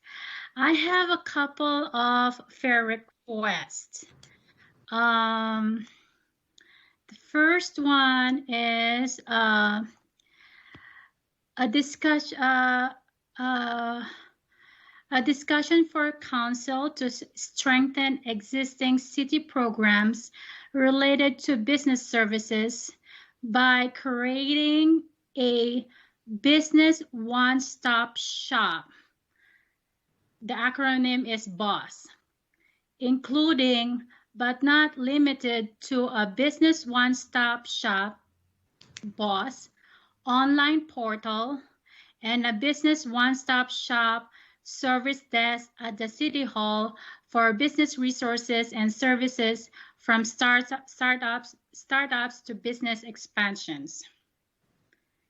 And Ms. Salzberg, I've typed this up, and I'll be more than glad to send this to you. And then my second fair request is a discussion for council to bolster economic development by creating and funding a robust workforce development program to expand and strengthen current workforce development efforts by the city. Thank you. Thank you, Councilmember Salas. Councilmember Shimoni.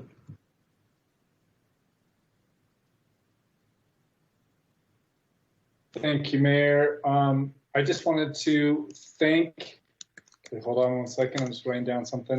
Wanted to thank the City Manager Clifton, and Deputy City Managers Shane Dilley and Shannon Anderson for bringing the good vibes and your energy to today's award ceremony.